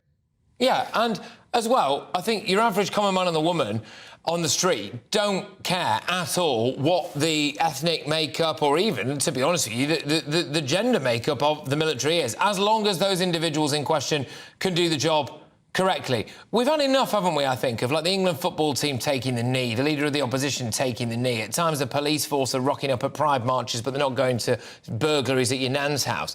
And then all of a sudden now we've got the military as well, who's saying, well, you know what, this has to be a diverse recruitment campaign. Our enemies don't care about this, Trevor. Our enemies are, like you said there, rubbing their hands together with glee that we are now in a situation where people are actively good candidates who are willing to fight and die for this country are being turned away because they are white in a majority white country. I just find it absolutely staggering, really. I mean, what would your message be to anybody who's maybe looking at this now? You know, your working class white lad, who, by the way, is disenfranchised more than a lot of other people. You look at who's underperforming most at schools, working class white boys. Nobody talks about them. People want to set up scholarships for working class white boys to go to private schools or to get into Cambridge or Oxford. You get a massive pushback for that. You can set up scholarships for everybody else. You can't really tend to do it for the working class white lads. What would you say to them if they're looking at this now and thinking, good grief, I wanted to join the military, but I don't really fancy it anymore. It sounds like it's gone woke.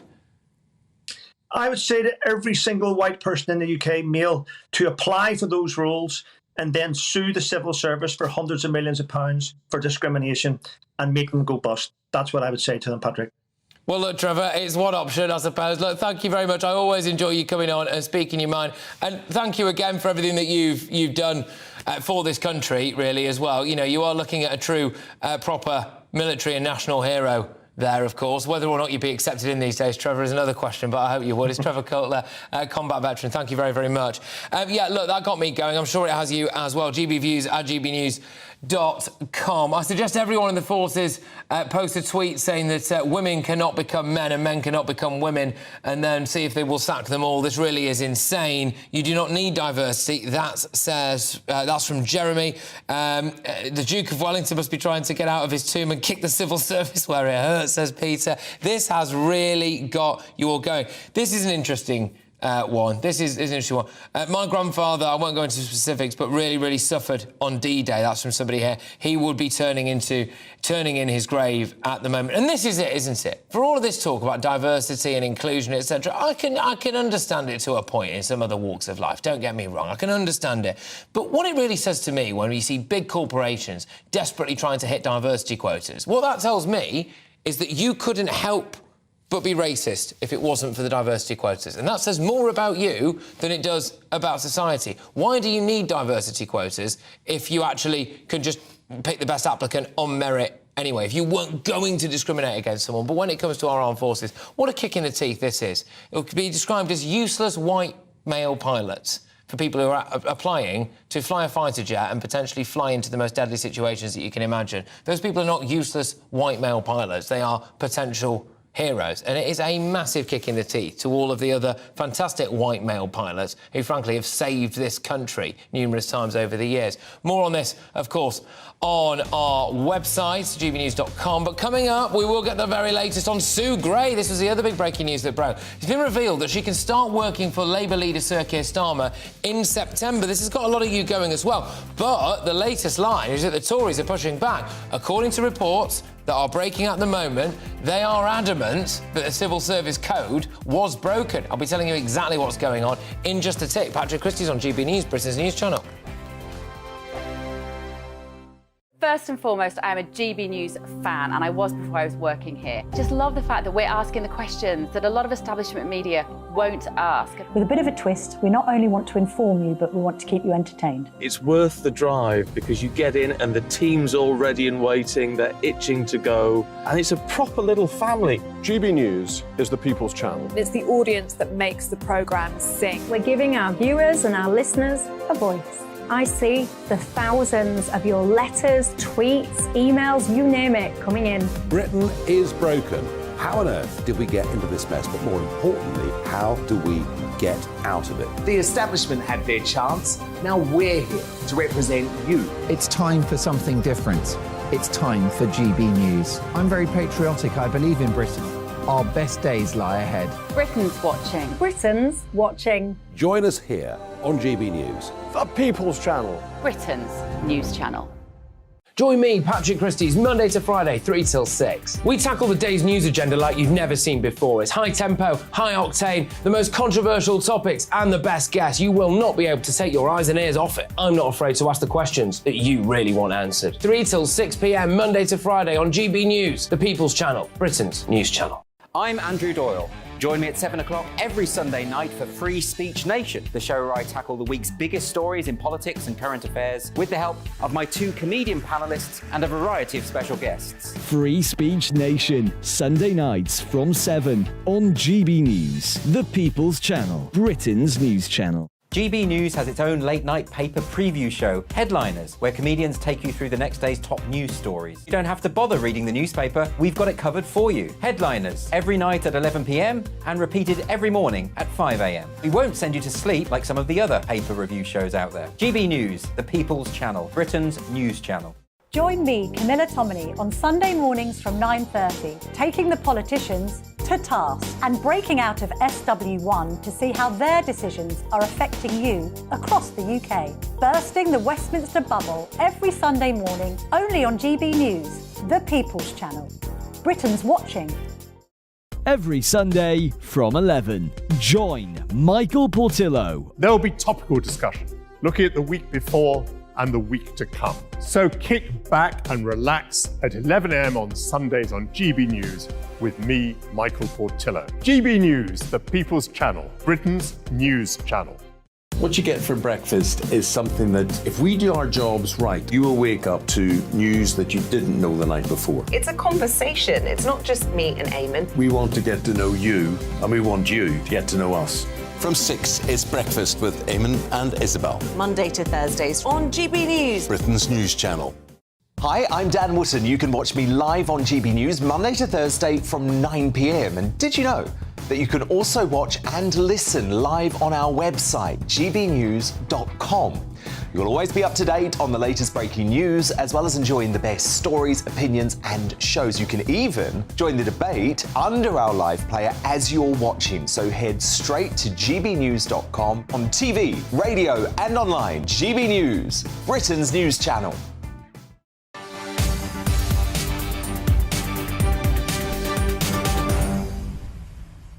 Now, you will know that Sue Gray, the civil servant who led the investigation into Boris Johnson and the lockdown parties in Downing Street, that Sue Gray, has been given official approval to rock up for work as Sir Keir Starmer's Chief of Staff in September. But, there is some big news incoming, because GB News has learned that the government is far from happy and will publish a written statement saying Sue Gray did breach civil service rules designed to uphold integrity, honesty, professionalism and avoid conflicts of interest. Tom Harwood joined me in the last hour, broke this kind of live on air. He's been away, he's been ferreting around, and our deputy political editor has some fascinating insight for us. Go on.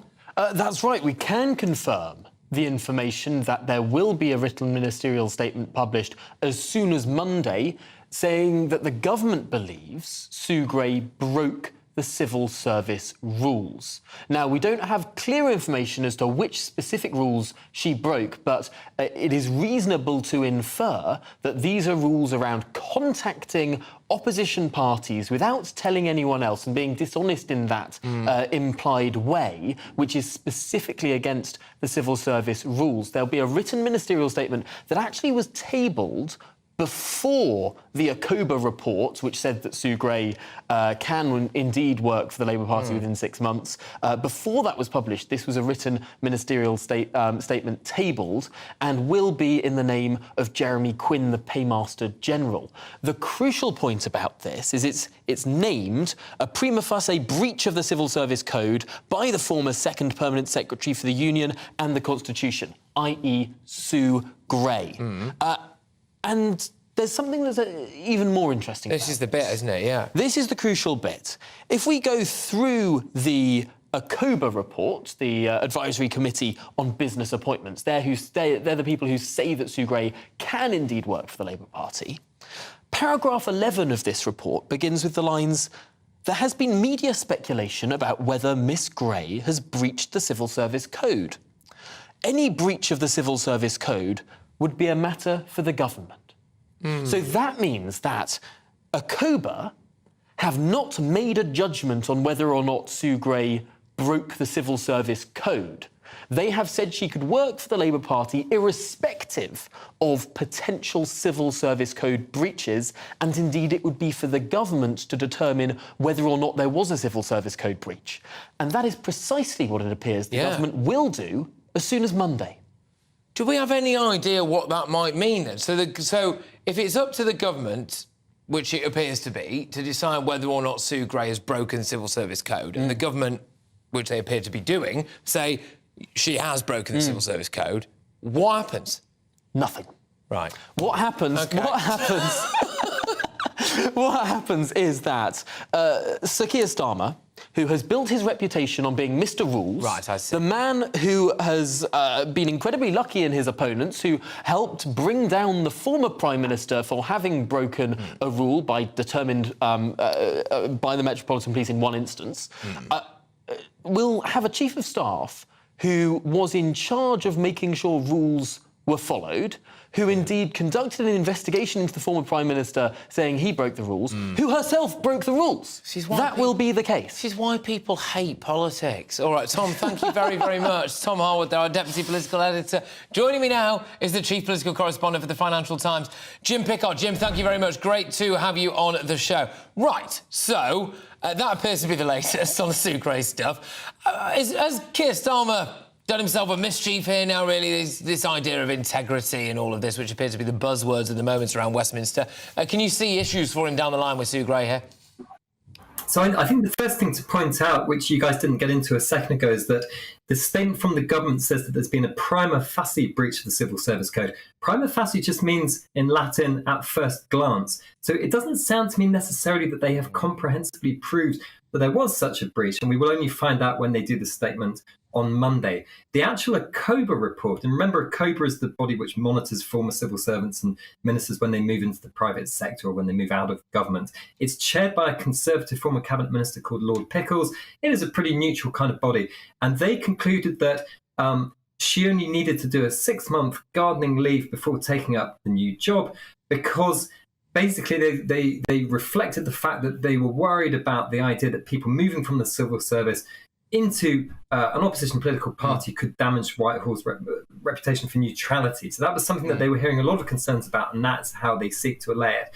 I think one thing that your viewers need to remember, though, is that there is a well-trodden path from the civil service into politics. So Margaret Thatcher, for example, hired Charles Powell and Bernard Ingham from the civil service. David Cameron, another Conservative Prime Minister, hired Ed Llewellyn, a former ambassador, to work for him in Downing Street. And New Labour Tony Blair also hired Jonathan Powell from the civil service. But, the civil servants are worried about their reputation for neutrality. There are a lot of very senior mandarins who were unhappy that Sue Gray's taken this job because of the sensitivities around her Partygate report. The only thing I would again remind your viewers of, though, is that at the point where Sue Gray did her Partygate report, the police had already issued over 100 fines. So she was not the judge and executioner of Partygate. She came in afterwards to work out what had gone wrong, and she produced a report which didn't just blame Boris Johnson, it spread the blame all over the place. She said there were institutional failings from the ministers and from senior civil servants. So this idea that she was somehow some kind of gunslinger who came in and did in the former Prime Minister Boris Johnson is not quite what happened. Is it not a question of how honest she may or may not have been about her contact with the leader of the opposition whilst all of that was going on, though? And we're not actually 100% sure of the truth of that yet, are we? Well, the point is it's not while that was going on, because she had concluded her report into Partygate in May last year. And the first contact between Keir Starmer and her, talking about a potential job, was in October, late October last year. And even in November, she actually went for another civil service job as the permanent secretary at the Trade Department. So she had not made up her mind at any point last year to go work for the Labour Party. So look, I agree that I can see why there are concerns about political neutrality in Whitehall, but let's not tangle this up with actual Partygate, which was well over and done and dusted at that point. OK, I can just see Tom Harwood, our deputy political editor, is still here and is apparently itching to get involved. So go on. Well, I think that what Jim has said is absolutely right. But it does miss the point that it does seem to be that the Civil Service Code explicitly says if you're going to have a meeting with an opposition politician, you have to tell a minister that you're doing that. Now, that's not to impugn the motive of Sue Gray. That's not to say that there's any ill meaning behind that. But on the technical reality of the rules, as laid out in the Civil Service Code, that is a breach. And that is the same charge that is levelled against many people, particularly, I mean, if we're looking at today at the Privileges Committee and what has happened this week, the technical breach of what individuals might have done in impugning a committee. Is this not on the same level, the technical breach there? Well, look, this will rumble on. Jim, while I've got you on this, thank you very, very much, by the way. I'm just going to ask you to pivot slightly, if that's all right, because obviously you are indeed a big cheese at the Financial Times, so all things financial, I imagine, would concern you a little bit. The Nigel Farage story about him essentially being cancelled by his bank, other people coming out of the woodwork right now. Is there a slightly concerning Big Brother Orwellian aspect to this, where political figures, anti-establishment figures, some would say, can be cancelled financially in this country at the moment? So I would say there's 2 points to make here. The first one is that we don't know why Nigel Farage has lost his account with his bank and has not been able to replace it with another bank. And, you know, before I was taking any kind of judgment on this, I would like to know what his financial position is, where his income comes from, who these banks are, and all the rest of it. But look, on the face of it, if he has been cancelled by his banks for his political views, which are, you know, mainstream political views, whether or not you agree with them, I think that would be appalling. I'm just not in a position to know precisely what's happened there, so I'm not going to be wading into that one way or another. Absolutely fair enough. Look, Jim, thank you very, very much. Great stuff, as ever. Great to have you on. It's Jim Pickard there, who is the chief political correspondent at the FT. Right, lots for us to talk about. We will be returning to the Nigel Farage stuff. We'll be returning to the Sue Gray stuff as well. But you are watching and listening to GB News. Coming up, we will get the latest on the protests in France. Now, these are spreading fast. Is this France's George Floyd moment? This is to come in just a moment, because there's also reports of ammunition being stolen from police officers used on the streets of France. But right now, it's your headlines with Aaron.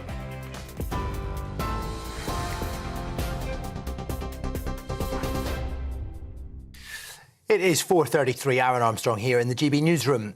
The Prime Minister has set out the government's £2.4 billion blueprint to fix the NHS. Under the plan, more than 300,000 extra nurses, doctors and other health workers are set to be employed in England over the next 15 years. And it also includes more university places for medical and nursing students, as well as putting greater emphasis on apprenticeships. Lord Zach Goldsmith says he's happy to apologise for sharing his views on the Commons investigation into Boris Johnson's Partygate probe.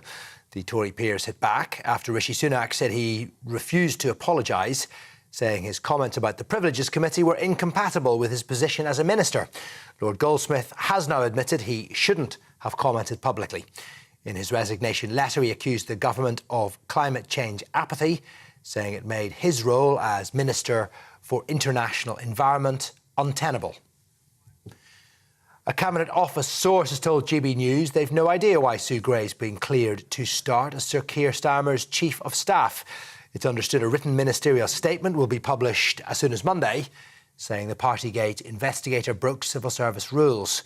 The document was tabled hours before the Advisory Committee on Business Appointments said she was clear to take up her new role with Labour in September.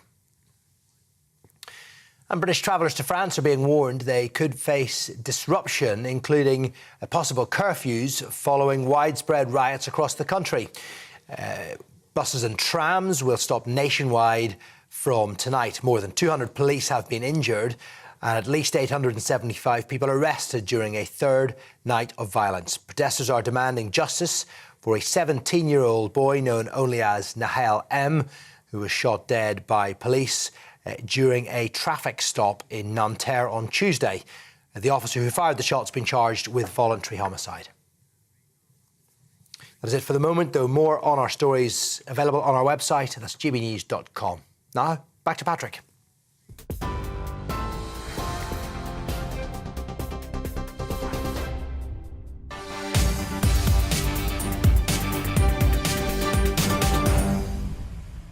Well, now to the latest in France. The French government has just announced that they will use armoured vehicles to suppress any further rioting. That's the breaking line. One of them, anyway. Fast-moving picture.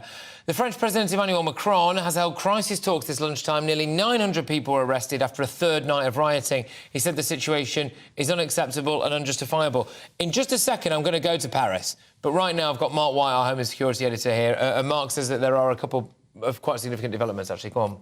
Yeah, these armoured vehicles, they are vehicles that are used by the gendarmerie, the National Police Force in France. They're being made available to help suppress the riots that they are expecting to continue, sadly, in the hours and days ahead. One or two of these vehicles have already been seen on the streets in recent hours, but more of them will be made available to those riot squad officers. The other significant piece of news coming from the French Prime Minister, all large-scale public events in France are being cancelled.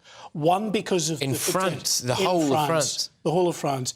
Because of the potential security risks with large groups of people gathering, and also because of the obvious strain on the police, on the security services, trying to keep those events in good order as well. So concerts, that kind of thing that would be taking place in Paris and other big centres of population, they are all being cancelled. Well, it's interesting because Emmanuel Macron was at a concert recently, I think, wasn't he? While it was no, Mark, stay there because Mark will be talking over some other really interesting information that's come to us, complete with video, actually, which is of, it would appear, munitions having been stolen or certainly obtained and being fired in France. This is a remarkable situation that's taking place right across the country at the moment. But I wanted to speak to someone who's right in the thick of it. I'm going to Paris now to meet the editor of Omerta Media, Régis Le Sommier. Régis, thank you very, very much. Thank you for waiting for us as well. I know you've been on the line a little while there. And I believe you're there with your wife as well. Could you just explain to us, please, where you are and what it's been like for you in France at the moment, please? Well, we're speaking from Puteaux, which is a little town right next to La Défense. La Défense is a high-rise building area of Paris on the northwestern part of Paris.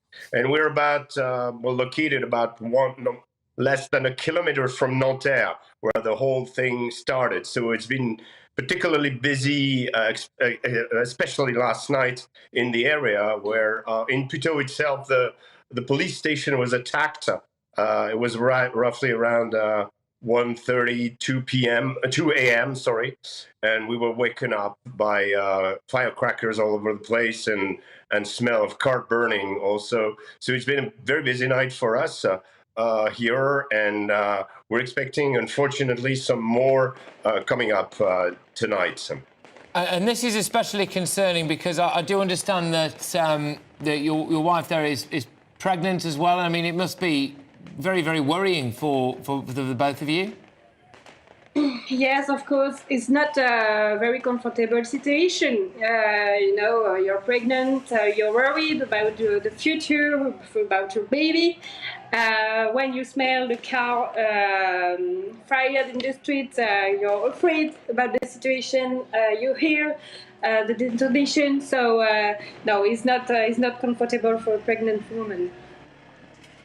Yeah, I mean, my heart really goes out for you, because this must be very, very scary. And does this feel any different to, rioting or protesting that there's been before? I mean, there's been video footage emerging, thankfully not in Paris, it would appear, but of AK-47s being fired during the rioting elsewhere as well. Does this feel a bit different to you guys? Is there more concern, do you think?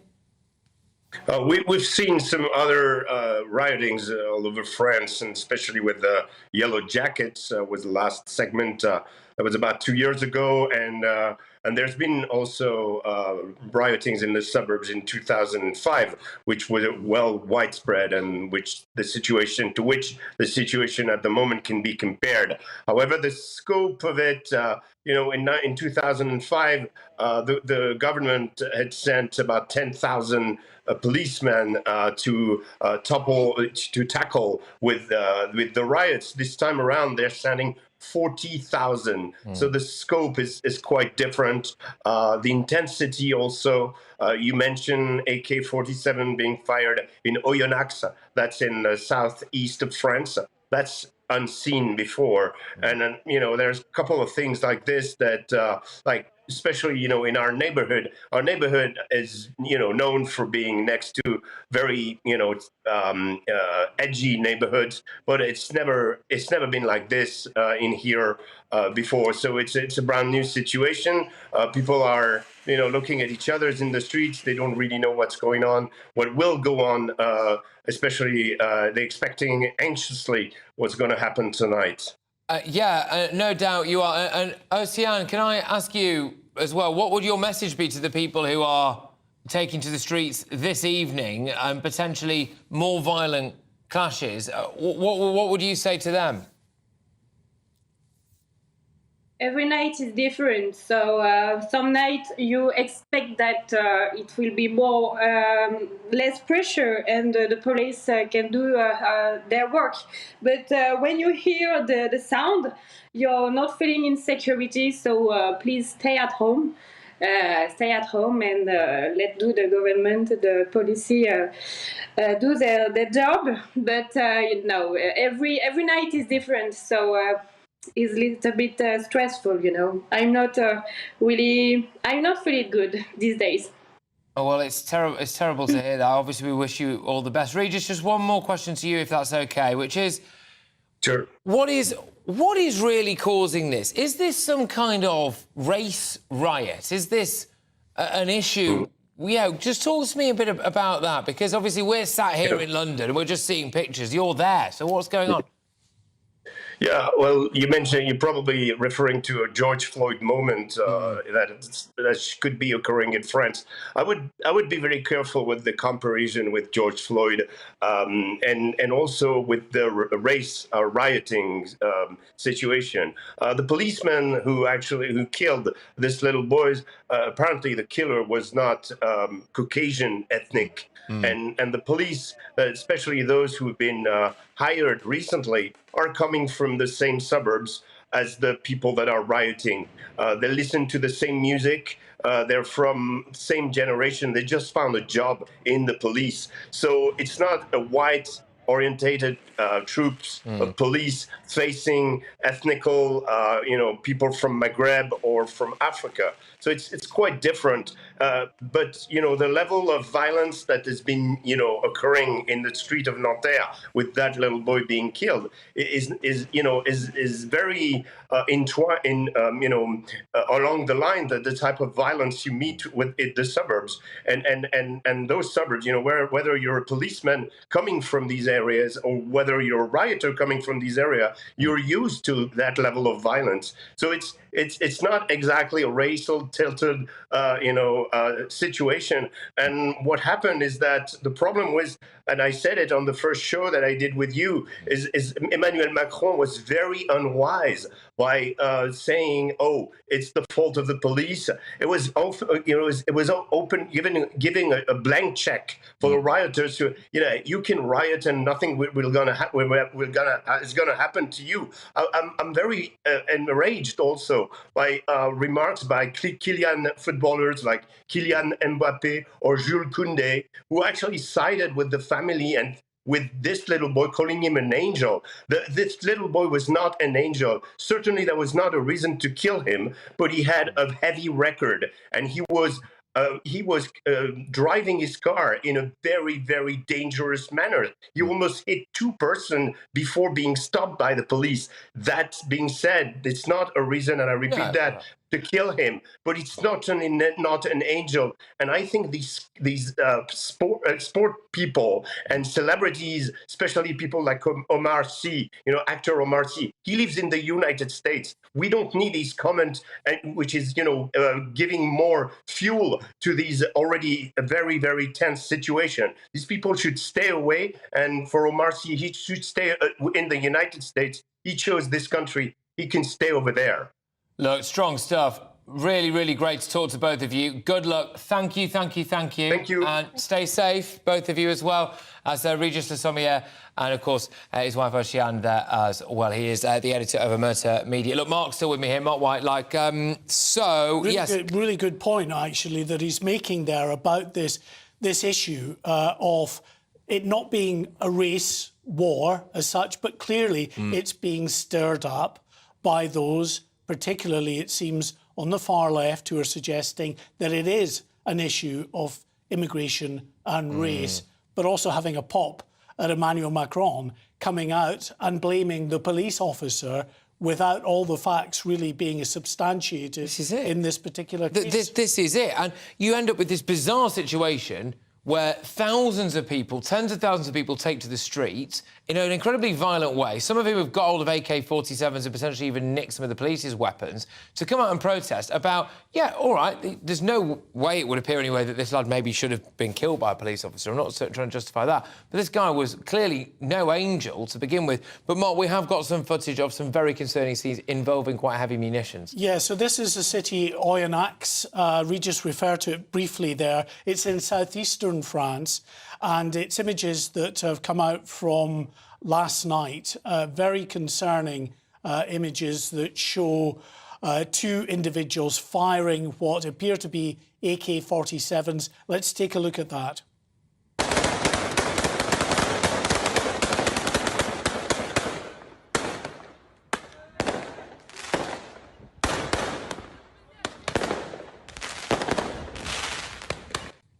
OK, look, Mark, thank you very much, as ever. And Mark's going to be bracing himself, as indeed we all are as well, because it's quite possible we're going to see another evening of violence, given that Paris is an hour ahead. That could kick off any time soon, and we'll be covering it live here on GB News. Mark White, our Home and Security Editor.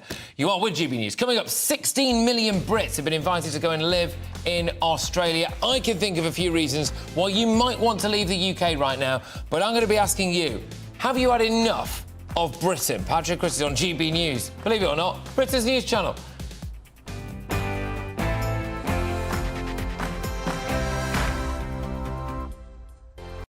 Like all families, we have arguments every now and then, but actually we agree on what the mission of GB News is, and that's the most fundamentally important thing. GB News provides the kind of platform that lets all voices be heard. We don't hold back. We're free to say what we really think. Just because some people who live in a tiny little Westminster bubble think that their particular story is important, that's not the most important story for me. And often they will be difficult stories, stories that you won't find on the establishment media. Because what people think in the north of England may be very different to what they're thinking in the home counties. We're going to carry on telling the world what life is really like for households up and down the UK. We love to be in your car, in your kitchen as you're having your breakfast. Whatever you're doing, you are part of the show. If it matters to you, it matters to us. Britain's watching. Britain's watching. Britain's watching. We're proud to be GB News, the People's Channel, Britain's news channel. Monday to Thursday, 9 p.m. till 11 p.m. Join me, Dan Wootton. I'll bring you the sharpest takes and hottest debates. Do you not believe in prisons? I don't believe in prisons. I'm completely stunned. I guarantee you there'll be no spin, no bias, no censorship. I actually was personally quite offended by it. And no reason to go to bed. So I guess they've always been quite woke. That's Dan Wootton tonight on TV, radio and online. Monday to Thursday from 9 p.m. till 11 p.m. on GB News. The People's Channel, Britain's news channel. Nightmare commute. Kick it up a gear with me, Patrick Christys, at drive time, 3 till 6 p.m, Monday to Friday on GB News Radio. You can listen online and on DAB+, on the smart speaker app and on the GB News app. And if you've got an Alexa, all you have to say is, Alexa, play GB News. We're also on TuneIn and the Radio Player apps. From the school run to rush hour, get revved up with me, Patrick Christys, on GB News and GB News Radio.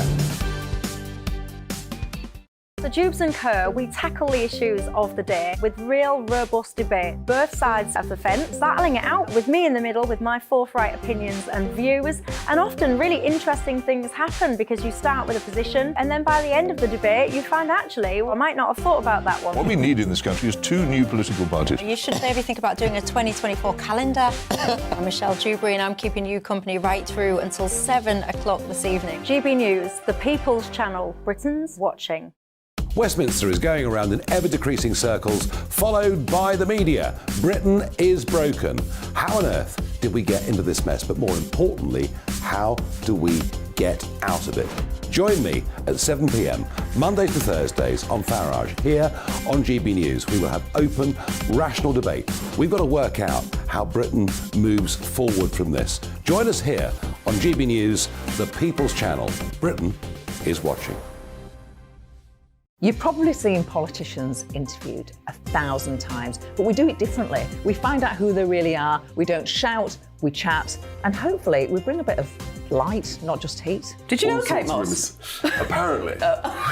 Do you have a pair of jeans or a pair of jeans? No, of course I don't. What would I do with them? My friends are like, oh my God, what's she doing now? Join me every Sunday at 6 for Gloria Meets, only on GB News, the People's Channel, Britain's news channel. News channel.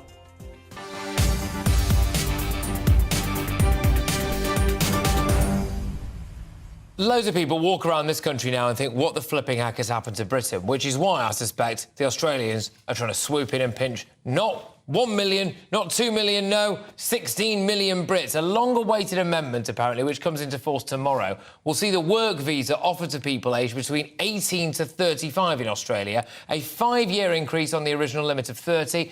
It's the first change to the visa in Australia since it was introduced in 1975 under the UK-Australia Free Trade Agreement. But, look, I wanted to know from you, the overarching question is, do you feel like leaving Britain the way it's going at the moment? But joining me now is Australian historian and political commentator. It's James Rowe, who joins us from Perth in Australia. James, thank you very, very much. Look, I mean, it's no surprise to me that Australia is looking at what's going on in Britain now and thinking, come over here, we'll give you a better life. Thanks for having me, Patrick. I think you're right. Many people are looking forward to some warm weather and record low unemployment in Australia, so I don't blame the Brits for wanting to come down here for a working holiday. So explain to me how it would work then, because you guys obviously do have a bit of a tighter, more points-based immigration system, a more skills-based service. It is, you know, a very safe country. The weather's pretty good. You seem relatively well run. I mean, it sells itself, Australia, doesn't it, really? Do you expect a load of Brits will be heading over there? I do. We're certainly seeing record unemployment at the moment in Australia, but with that has come a bit of a skill shortage. We're particularly low on nurses, and I know the NHS is a great program in the UK, so we're looking for people to come in those public service positions, nurses, and one of the great places we know we can always turn to is the UK, given that sense of shared values and culture. Well, this is it, isn't it? You guys have had your own house in order for quite a long period of time, and now you can actively look around the world and decide which kind of people you would like to introduce into your country and what skills you would like to introduce into your country as well. And you've looked at Britain because we've managed to create our own skills and then treat people appallingly so they want to leave. We definitely have had a long history of having British families set up, particularly where I'm from in Perth, Western Australia. So long history all the way from the 1950s. It's definitely built up over time. But you're right, with this change in regulation, I can see a great many more people coming, particularly in that 30 to 35 age bracket now.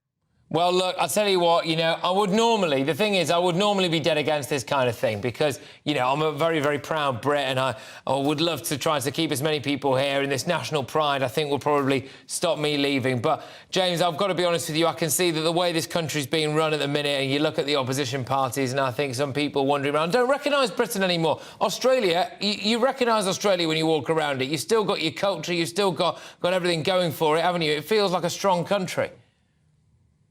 It does. We certainly feel that we're in a good place at the moment, but you never know. We might see you out here for a summer, Patrick, yourself sometime in the near future. I tell you what, I would absolutely love it, I must say that, but I still hope that we stuff you in the ashes, although apparently that's not going well. I've not checked it for the last 3 hours, but apparently you are absolutely it's not going too well at all. Not going well. We'll leave it there. Look, James, thank you very much, my good man. Cheers for popping up. James Rowe, though, joins us from Perth in Australia, political commentator. Look, that was a bit light-hearted, that, but genuinely, look at what Australia's doing there. They're looking around and going, we need skills and we'd like people with a shared culture. Where is that? That's Great Britain. Let's go and try and pinch a load of them. That is how you run a country. And at the moment, look at the emails coming here. I've had enough of this government, this corruptness, this cost of living, the high energy bills, everything. I don't recognise the streets when I walk around it. I would leave if I could. That's from Christine. There's so many of this coming in now, and I think that is absolutely devastating. But look, don't go anywhere. Plenty to bring you, including the latest from France as well, where we're expecting more rioting. I'm also going to be asking whether or not Rishi Sunak is genuinely going to sack Suella Braverman. There are some rumours. If he does, is it game over? Patrick Christys on GB News, Britain's news channel.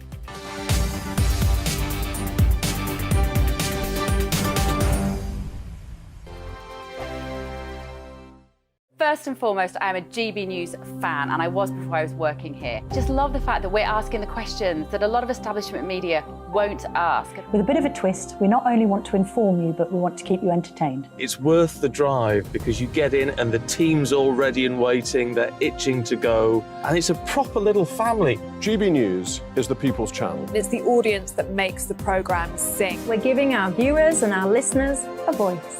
I see the thousands of your letters, tweets, emails, you name it, coming in. Britain is broken. How on earth did we get into this mess? But more importantly, how do we get out of it? The establishment had their chance. Now we're here to represent you. It's time for something different. It's time for GB News. I'm very patriotic. I believe in Britain. Our best days lie ahead. Britain's watching. Britain's watching. Join us here on GB News. The people's channel. Britain's news channel. Join me, Patrick Christys, Monday to Friday, 3 till 6. We tackle the day's news agenda like you've never seen before. It's high tempo, high octane, the most controversial topics and the best guests. You will not be able to take your eyes and ears off it. I'm not afraid to ask the questions that you really want answered. 3 till 6 p.m, Monday to Friday on GB News, the People's Channel, Britain's news channel. I'm Andrew Doyle. Join me at 7 o'clock every Sunday night for Free Speech Nation, the show where I tackle the week's biggest stories in politics and current affairs with the help of my 2 comedian panellists and a variety of special guests. Free Speech Nation, Sunday nights from 7 on GB News, the People's Channel, Britain's news channel. GB News has its own late-night paper preview show, Headliners, where comedians take you through the next day's top news stories. You don't have to bother reading the newspaper, we've got it covered for you. Headliners, every night at 11 p.m, and repeated every morning at 5 a.m. We won't send you to sleep like some of the other paper review shows out there. GB News, the People's Channel, Britain's news channel. Join me, Camilla Tominey, on Sunday mornings from 9:30, taking the politicians to task and breaking out of SW1 to see how their decisions are affecting you across the UK. Bursting the Westminster bubble every Sunday morning, only on GB News, the People's Channel. Britain's watching. Every Sunday from 11, join Michael Portillo. There will be topical discussion, looking at the week before and the week to come. So kick back and relax at 11 a.m. on Sundays on GB News with me, Michael Portillo. GB News, the People's Channel, Britain's news channel. What you get for breakfast is something that, if we do our jobs right, you will wake up to news that you didn't know the night before. It's a conversation. It's not just me and Eamon. We want to get to know you, and we want you to get to know us. From 6, it's Breakfast with Eamon and Isabel. Monday to Thursdays on GB News. Britain's news channel. Hi, I'm Dan Wootton. You can watch me live on GB News Monday to Thursday from 9 p.m. And did you know that you can also watch and listen live on our website, gbnews.com? You'll always be up to date on the latest breaking news, as well as enjoying the best stories, opinions and shows. You can even join the debate under our live player as you're watching. So head straight to gbnews.com on TV, radio and online. GB News, Britain's news channel.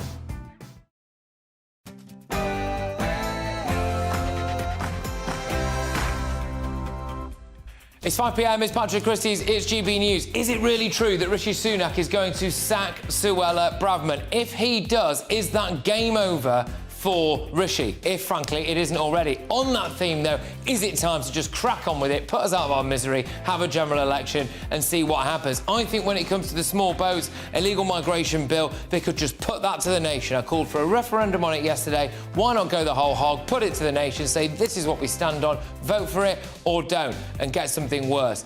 I think we should be doing that. Talking of absolutely terrible things, though, the RAF has been discriminating against white people. And by the way, the military as well, the army, have turned around to one colonel with 14 years of unblemished service and said, I'm sorry, but if you think that men can't be women, then you're out. So there we go. Has our armed forces gone woke? And frankly, why? Also, is it time to just leave Britain?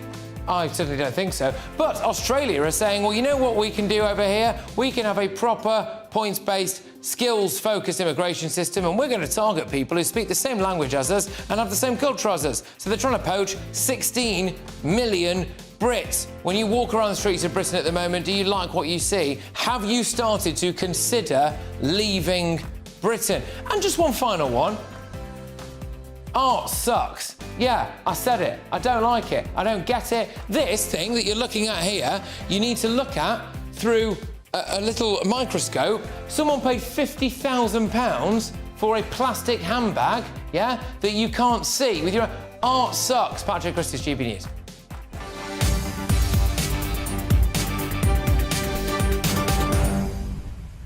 I'm willing to die on that hill, OK? Have you been to the Tate anytime recently? Anyway, GBviews at gbnews.com. On to the serious stuff, though. Do you think that if Rishi Sunak sacks Suella, then he is toast? GBviews at gbnews.com. Right now, though, it's your headlines.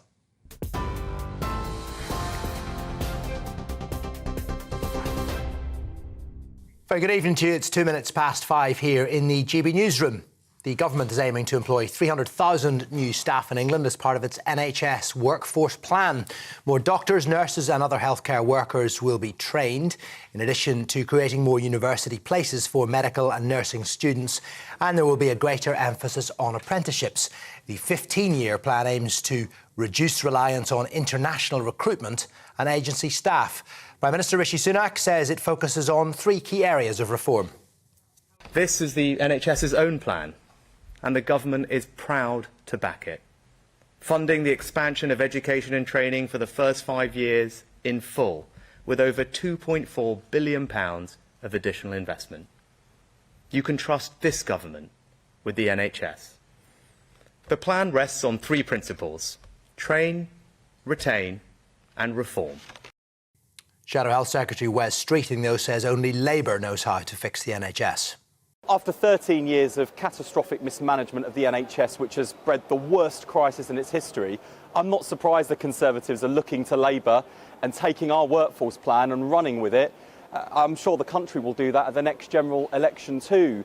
Labour's got a strong record on the NHS, the shortest waiting times, the highest patient satisfaction in history. And now we've got to build on this workforce plan to go even further. Lord Zach Goldsmith says he's happy to apologise for sharing his views on the Commons investigation into Boris Johnson's Partygate probe. The Tory peer has hit back after Rishi Sunak said he'd refused to apologise, saying his comments about the Privileges Committee were incompatible with his position as a minister. Lord Goldsmith has now admitted he shouldn't have commented publicly. In his resignation letter, he accused the government of climate change apathy, saying it made his role as Minister for International Environment untenable. A Cabinet Office source has told GB News they've no idea why Sue Gray has been cleared to start as Sir Keir Starmer's Chief of Staff.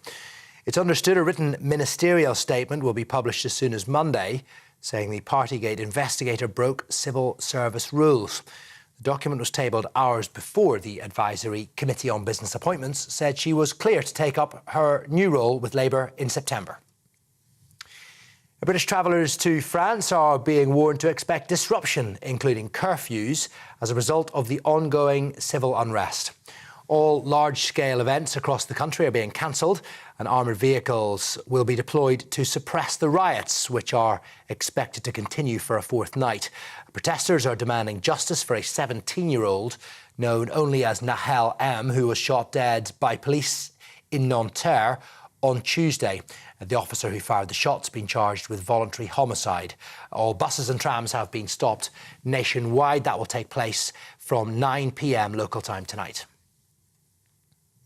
A court's been told the Oscar-winning actor Kevin Spacey is a sexual bully who delights in making others feel uncomfortable. On day one of his trial at Southwark Crown Court, prosecutors described the Hollywood actor as a man who sexually assaults other men. He faces 12 charges of sex offences against 4 men, which allegedly took place between 2001 and 2013. He denies the charges against him. Police have launched a double murder investigation after 2 people were killed in North London yesterday. A teenager believed to be 15 and a 23-year-old man were found with stab wounds in Islington last night. A third victim was also found with stab injuries. His condition is not thought to be life-threatening. No arrests have been made. Police believe a large number of people were there when the attack happened, and they are urging witnesses to come forward. The energy regulator says it is great news that people will see their bills drop by £460 a year from tomorrow. Ofgem says it's taken a range of steps to stabilise the market and to protect consumers. However, bills will still remain a lot higher than they were 2 years ago. £800 more expensive. That is almost double what they were. The regulator is urging people who are struggling to make payments to reach out to their suppliers as soon as possible. 16 million Brits will, from tomorrow, be able to live and work in Australia after the age limit for working holiday visas has been raised from 30 to 35. The visa duration will also be extended from 2 to 3 years without the need for consecutive stays or farm work. The free trade arrangement between the two countries enables similar agreements for Australians to work and travel in the UK. And the world's most famous steam train will mark her centenary by returning to the city where she was built. The Flying Scotsman was the first locomotive produced by the then newly formed LNER in Doncaster 100 years ago. She was in service for 40 years and became the first train to officially break the 100-mile-an-hour barrier in 1934. Invited guests who share proud links with the famous locomotive will gather on the platform at Doncaster Station, directly opposite the old works where she was built.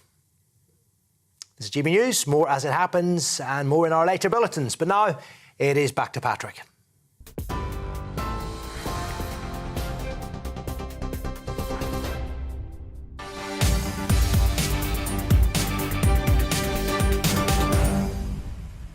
Got an incredibly busy hour for you. I'm going to start with this. There are rumours today that Rishi Sunak is thinking of sacking Suella Braverman. If he does that, it will be a total capitulation and electoral suicide. This country needs more Braverman, not less. This country needs a Home Secretary who does actually dream of flights taking off to Rwanda and who puts the will of the British people above appeasing sopping wet lefties, the human rights simps, or indeed a foreign court. Rwanda is a safe country. Our borders are being invaded. The taxpayer is being ripped off. The concern would be that if Braverman goes, Rwanda and other ideas like it might go too. And, frankly, what else is there? Well, nothing. The Rwanda policy is not actually a failure. The fact that we haven't just gone ahead and put people on planes and removed them is the real failure. And that comes from a Prime Minister who is too scared, in my view. If Sunak ditches Braverman, he can wave goodbye to Downing Street. He can wave goodbye to the millions of votes of people who actually want to stop this Channel madness. Rishi is trying to appeal to a load of people who either might just vote for him or who won't ever vote for him. And he's ignoring those who actually want to. But he's giving them nothing, is he? There are other headlines today. In fact, we're going to talk about some of those a little bit later on. Like the one about Australia looking to target 16 million Brits to go and set up a new life over there. I'm not surprised. I'm convinced more people than ever walk around. In fact, you tell me about it. You walk around and you look around and you think, what the flipping heck has happened to this country? I've seen more calls for a general election on social media in the last 24 hours than I've seen for a while. I'll be debating that in a second too. I'm not surprised either. My issue with that is that I look at the opposition and I don't really think they're going to do a much better job, which is a concern. But we are not ungovernable as a people. We are not. The problem is that those tasked with governing us are not capable of governing. We need leadership, strong leadership, someone with broad shoulders who can weather the storm of making difficult, controversial decisions. And these rumours of Sunak sacking Braverman are worrying, very worrying. But if they're true, then this is what people should be most worried about. That in a time of great national crisis, we have a Prime Minister who is looking for someone to blame for failure instead of doing whatever it takes to do what's in the best interest of the people.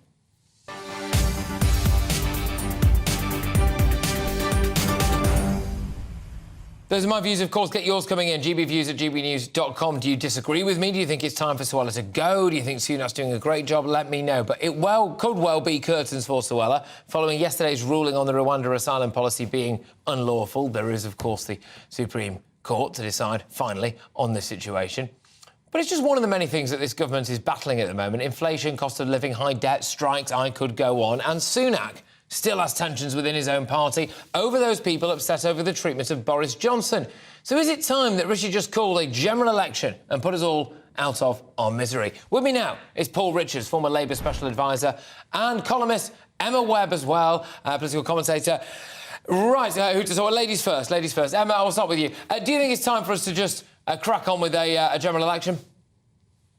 Well, I certainly don't think it will put us out of our misery. I think people are exhausted by politics at the moment. A general election is the last thing that we need.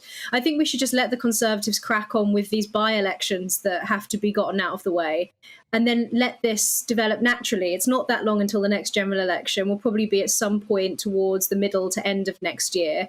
Let's just let things ride as they're going to. And, you know, the Conservatives may muck things up even more in that amount of time. But if we have a general election now, certainly what will happen is probably that Labour will really clear up, not just in England, but also in Scotland as well. So from a party political perspective, from a Conservative perspective, a general election wouldn't be a good thing right now. Give the Conservatives a chance to see if they can claw it back from the brink, knowing that they probably can't. But I think just wait until the next general election that's scheduled quite soon anyway. Why hurry into it? And Paul, I'll just ask the same question to you. Is it time for a general election? Well, it is. The public, as you've just said, is in a state of crisis. We've got a Prime Minister without a mandate. I mean, he was not the choice of even the Conservative Party, and the people certainly haven't chosen him. We're running on a 2019 manifesto in an entirely different political, economic world. And why be frightened of the people? I mean, the reason there isn't a general election, of course, is the Conservatives think they will lose it. Look, I can really seriously see both sides of this right now. If I genuinely thought there was a massively credible, highly skilled opposition knocking on the door, I'd be all over this like a rash, saying that we need general election. We can't just let Britain fester for another year or so. But where I am is that I just feel quite depressed about the whole thing because I don't really think that a general election might actually fix any of our problems. But I suppose, Emma, Paul has got a good point there, hasn't he? Which is that if Rishi Sunak is almost definitely going to miss all of his 5 pledges and this country is, frankly, sinking into the quicksand, is it not actually just right to let somebody else have a go? Well, let's be honest, we are up the proverbial creek without a paddle. The opposition is not fit for leadership. They are living off of the dividends of the failures of the Conservative Party. And as I've said before, if Labour do win the next general election, which is looking increasingly likely, it will be the most undeserved victory ever in our politics, in my opinion. So the Labour Party are not a good option. We do have a number of smaller parties that are getting themselves lined up for the next general election. The Reform Party, the Reclaim Party. Give those smaller parties an opportunity to develop their policy platforms. And as I said, the next general election is not scheduled for that far in the future anyway. So I say let those smaller parties get their ducks in a row and just let's see how this plays out. Because frankly, having a general election right now is not going to sort this muddle out, to put it lightly, to call it a muddle. We are in a lot of trouble right now, and the opposition is only looking stronger by being put in sort of relative to the Conservative Party, which have really absolutely blown a historic majority.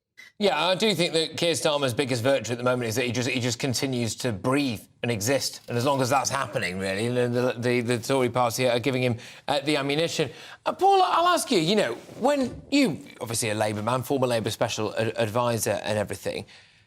If there was a general election tomorrow and Labour won, is this actually a really bad time for them to win? Because I look around and I think, well, they're inheriting an absolute mess, aren't they? And I am not convinced they are going to sort it out. There's some big stuff on. Well, I mean, Wes Streeting was on the media earlier today describing it as a bin fire, and I think there's some truth in that, but it's always better to have a Labour government than not, regardless of circumstances. And, I mean, Emma's talking about small parties. They won't be elected. Will either be a Labour or a Tory government elected.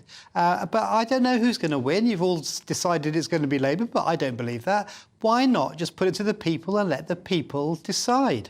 I think, Emma, one thing that I think could work for the Conservative Party, I mean, he won't do this, so it's almost irrelevant, but is if Rishi Sunak said, right, we know that we want to stop the boats, we are not going to have a referendum on our illegal migration bill, we are just going to run this as our general election campaign. If you vote for us, we will ignore the ECHR, ignore whatever the court says. The day after that we get elected, a flight will take off to Rwanda, and I think he'd probably win, but he's not going to do that, is he?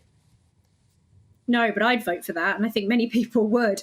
Look, I think if you just look at the question time last night, the man of the people, Hugh Fearnley-Whittingstall, criticising the Rwanda deal and suggesting that because the majority of the question time audience are in favour of it, or if not all of the audience are in favour of it, that the British public are. Look, if you look at you mentioned the 2019 manifesto, which the Conservatives have frankly not delivered on. I think people would like them to have delivered on that, regardless of the new political climate. Just look at the Labour Party, look at the sort of policies that they would be putting forward. If you think that the Conservative Party have failed to deal with migrant crossings and mass migration, then you have another thing coming with a Labour government.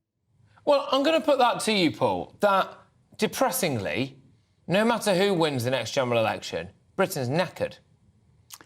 Disagree. If you look at the National Health Service, for example, that's something Labour can start to fix. If you look at crime and antisocial behaviour, that's something Labour can start to fix. I think Rachel Reeves will make a better Chancellor of the Exchequer. I think on a number of fronts you can see there are opportunities for hope. But I return to my theme, Patrick. Why are you all running away from the people? You're supposed to be the people's channel and on the side of the people. Let the people have a choice. That's what general election is for. I'm literally doing a debate on whether or not we should have a general election, and actually I'm quite in favour of the idea. So, you know, I think maybe a pre-prepared script wasn't the best thing for you. I haven't got a pre-prepared script. I'm just saying let the people choose. That's reasonable, isn't it? Why not? OK, well, Emma, I mean, this is obviously a massive bone of contention for a lot of people at the moment. Do you think that actually Britain will sink much further than it is at the moment if we don't act now? Absolutely. And I'm really concerned because I think, you know, talking about the Labour Party managing an economy that's going to be handed to them in ruins, being able to reform the broken NHS, all of these things, the Labour Party are not fit to do.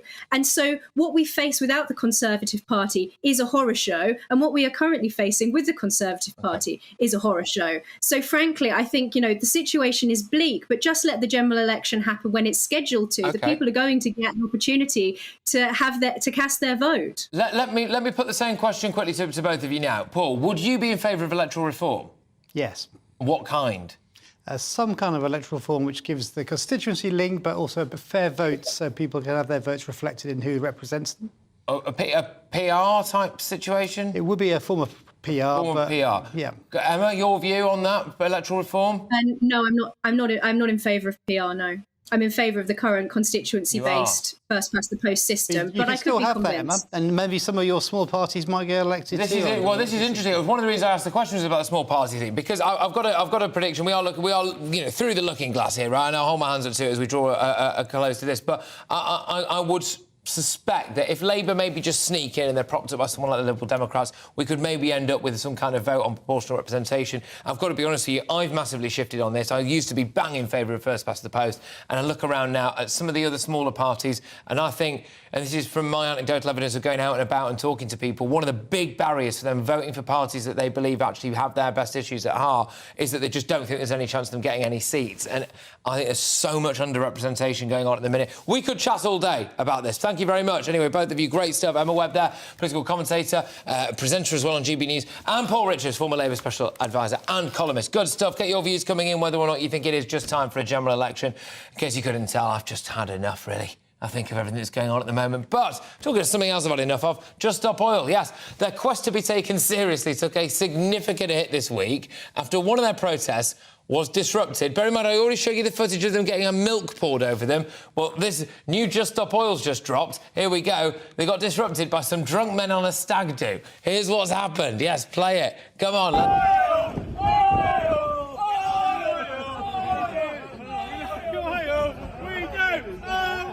We love you. We love you, oil. We do. We love you, oil. Fantastic. So a load of blokes, absolutely. Oh, he's nicked the sign. He's nicked the sign. A man in a pink tutu whose, no doubt, fiancé is very happy with him, is absolutely battered in the middle of the day somewhere in London. That looks like Waterloo to me, that. I think it's Waterloo. And Just Stop Oil on a slow motion. This is how we police Just Stop Oil, isn't it? Just stick 9 pints in the police and let them have at them, I think. But there we are. Anyway, right, coming up, have our armed forces turned woke? It's madness in the military. I'll be telling you why very shortly. Patrick Christys on GB News, Britain's news channel. Like all families, we have arguments every now and then, but actually we agree on what the mission of GB News is, and that's the most fundamentally important thing. GB News provides the kind of platform that lets all voices be heard. We don't hold back. We're free to say what we really think. Just because some people who live in a tiny little Westminster bubble think that their particular story is important, that's not the most important story for me. And often they will be difficult stories, stories that you won't find on the establishment media. Because what people think in the north of England may be very different to what they're thinking in the home counties. We're going to carry on telling the world what life is really like for households up and down the UK. We love to be in your car, in your kitchen as you're having your breakfast. Whatever you're doing, you are part of the show. If it matters to you, it matters to us. Britain's watching. Britain's watching. Britain's watching. We're proud to be GB News, the People's Channel, Britain's news channel. Monday to Thursday, 9 p.m. till 11 p.m. Join me, Dan Wootton. I'll bring you the sharpest takes and hottest debates. Do you not believe in prison? I don't believe in prisons. I'm completely stunned. I guarantee you there'll be no spin, no bias, no censorship. I actually was personally quite offended by it. And no reason to go to bed. So I guess they've always been quite woke. That's Dan Wootton tonight on TV, radio and online. Monday to Thursday from 9 p.m. till 11 p.m. on GB News. The People's Channel, Britain's news channel. Nightmare commute. Kick it up a gear with me, Patrick Christys, at drive time, 3 till 6 p.m, Monday to Friday on GB News Radio. You can listen online and on DAB+, on the smart speaker app and on the GB News app. And if you've got an Alexa, all you have to say is, Alexa, play GB News. We're also on TuneIn and the Radio Player apps. From the school run to rush hour, get revved up with me, Patrick Christys, on GB News and GB News Radio. So Dewbs and Co, we tackle the issues of the day with real robust debate, both sides of the fence, battling it out with me in the middle with my forthright opinions and views. And often really interesting things happen because you start with a position and then by the end of the debate you find actually, I might not have thought about that one. What we need in this country is 2 new political parties. You should maybe think about doing a 2024 calendar. I'm Michelle Dewberry and I'm keeping you company right through until 7 o'clock this evening. GB News, the People's Channel, Britain's watching. Westminster is going around in ever-decreasing circles, followed by the media. Britain is broken. How on earth did we get into this mess? But more importantly, how do we get out of it? Join me at 7 p.m, Mondays to Thursdays on Farage. Here on GB News, we will have open, rational debate. We've got to work out how Britain moves forward from this. Join us here on GB News, the People's Channel. Britain is watching.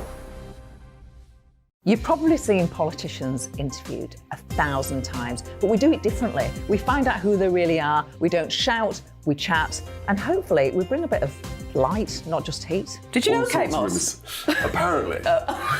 Do you have a pair of jeans or a pair of jeans? No, of course I don't. What would I do with them? My friends are like, oh my God, what's she doing now? Join me every Sunday at 6 for Gloria Meets, only on GB News, the People's Channel, Britain's news channel.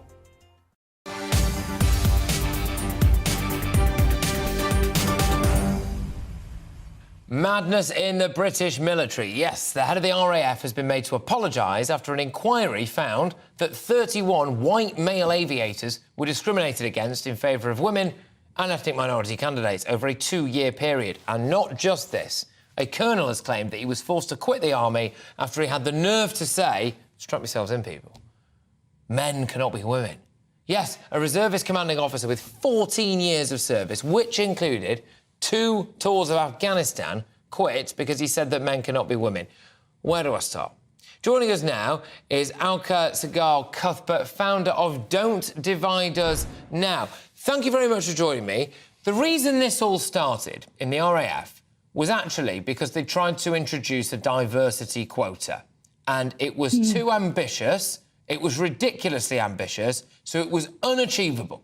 And then they've ended up discriminating against white men. Should we have diversity quotas ever? No, I don't think we should. I think the problem though with it is not that it was too ambitious in its diversity targets, but just that the very idea of today in contemporary Britain that we need, our institutions and our public bodies need to have diversity quotas really needs to be, I think, put to bed, really. I think there's very little robust evidence that could support such a claim.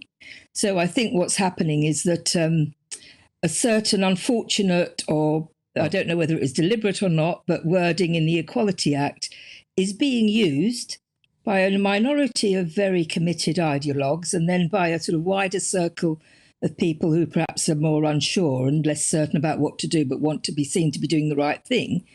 And it's being used to sort of prompt them into knee-jerk reactions, like setting these ridiculous EDI targets that are patronising to both, they're really divisive and they are harmful for both white people and non-white people, as it happens, for different reasons. And you can see, it's quite ironic that just this week in America, the Supreme Court has ruled that universities can't use racial criteria for entry admissions, which is another sign that this really needs to be kicked out of the. I'm completely in favour of a totally blind admissions process to everything. I think that's pretty much the only way you can guarantee that there is no bias and that the best candidate gets the job. Alka, you mentioned that diversity quotas are basically bad for everyone.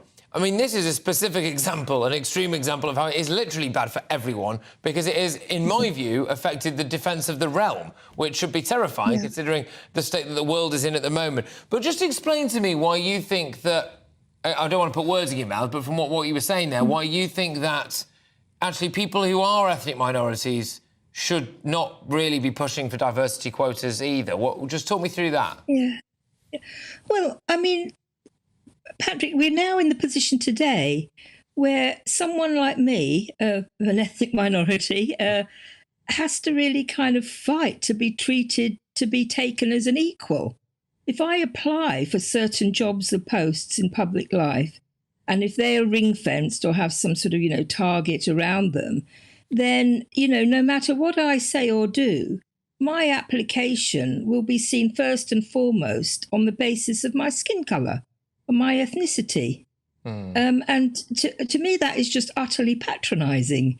It's like I want to say, no, could you please consider my academic credentials, my work experience, my personality? Let's have a pre-interview meeting and see whether the fit works between the institution and the candidates. There are all kinds of ways of improving recruitment processes without reducing candidates to their skin colour. which frankly just seems to me just socially and ethically going backwards, like millennia backwards. It's really anti-progressive. It is, really. It is. And I think you've just summarised that exceptionally well. I'm very grateful for you doing that, which is that it must be incredibly patronising at times. And I just wonder as well whether or not it actually does do more to divide us, because we now have a situation in the RAF where at least 31 white men were even referred to as stupid white pilots, basically, something along those lines they were referred to as. So they're not going to be feeling great about themselves. They weren't given jobs, so they've now some compensation involved. So it's done nothing for the ethnic inclusivity of that particular area. I mean, it has literally driven a racial divide into our armed forces, which no one was asking for. They've just introduced it. This is astounding, Patrick. And it is happy. You mentioned the significance of it being, in the armed forces, which are responsible for our security.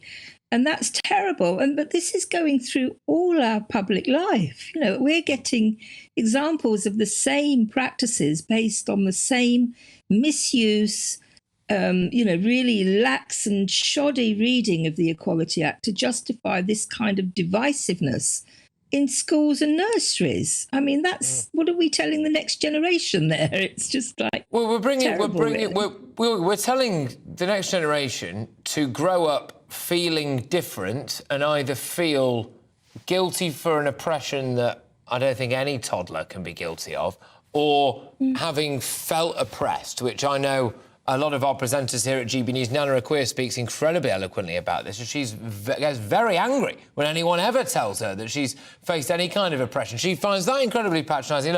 I could talk to you all day about this, and I really do hope to chat to you again very soon, hopefully when you've sorted the whole problem out for us with your wisdom. But there's Alka Sigal Cuthbert there, who's the founder of Don't Divide Us Now, just reacting to this ridiculous situation in our armed forces. The armed forces, in fact, this is, I believe, the RAF, their statement, I think. I've got it here. Yes, there we go. Thank you very much.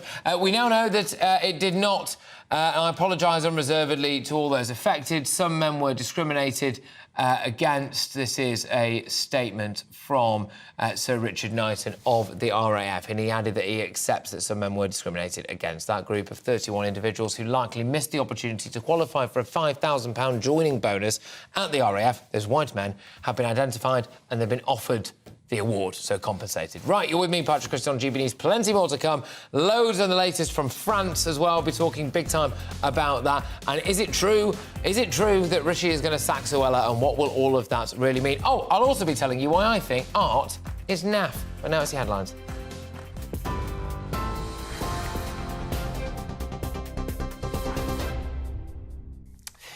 Hello there, it is 5:31, Aaron Armstrong here in the GB newsroom. Let's get you up to date with the headlines. The government's aiming to employ 300,000 new staff in England as part of its NHS workforce plan. More doctors, nurses and other healthcare workers will be trained, in addition to more university places for medical and nursing students being created. And there will be greater emphasis on apprenticeships. The 15-year plan aims to reduce reliance on international recruitment and agency staff. Lord Zach Goldsmith says he's happy to apologise for sharing his views on the Commons investigation into Boris Johnson's Partygate probe. The Tory peers hit back after Rishi Sunak said he'd refuse to apologise, saying his comments about the Privileges Committee were incompatible with his position as a minister. Lord Goldsmith has now admitted he shouldn't have commented publicly. In his resignation letter, he accused the government of climate change apathy, saying it made his role as Minister for International Environment and Climate Affairs untenable. A Cabinet Office source has told GB News they've no idea why Sue Gray's been cleared to start as Sir Keir Starmer's Chief of Staff. It's understood a written ministerial statement will be published as soon as Monday, saying the Partygate investigator broke civil service rules. The document was tabled hours before the Advisory Committee on Business Appointments said she was clear to take up her new role with Labour in September. And British travellers to France are being warned to expect disruption, including curfews, as a result of the ongoing civil unrest. All large-scale events across the country will be cancelled, and armoured vehicles will be deployed to suppress riots, which are expected to continue for a fourth night. Protesters are demanding justice for a 17-year-old known only as Nahel M, who was shot dead by police in Nanterre on Tuesday. The officer who fired the shot has been charged with voluntary homicide. More on all of our stories, as always, on our website, gbnews.com. Now, back to Patrick.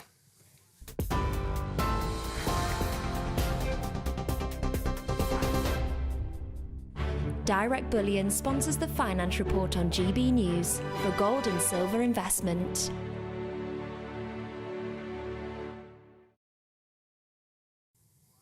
But you know what? Patrick can wait until we have a quick snapshot of today's markets. The pound will buy you $1.2708 and 1.1642 euros. The price of gold is £1,510 and 72 pence per ounce. And the FTSE 100 has closed at 7,531 points. Direct Bullion sponsors the Finance Report on GB News, investments that matter.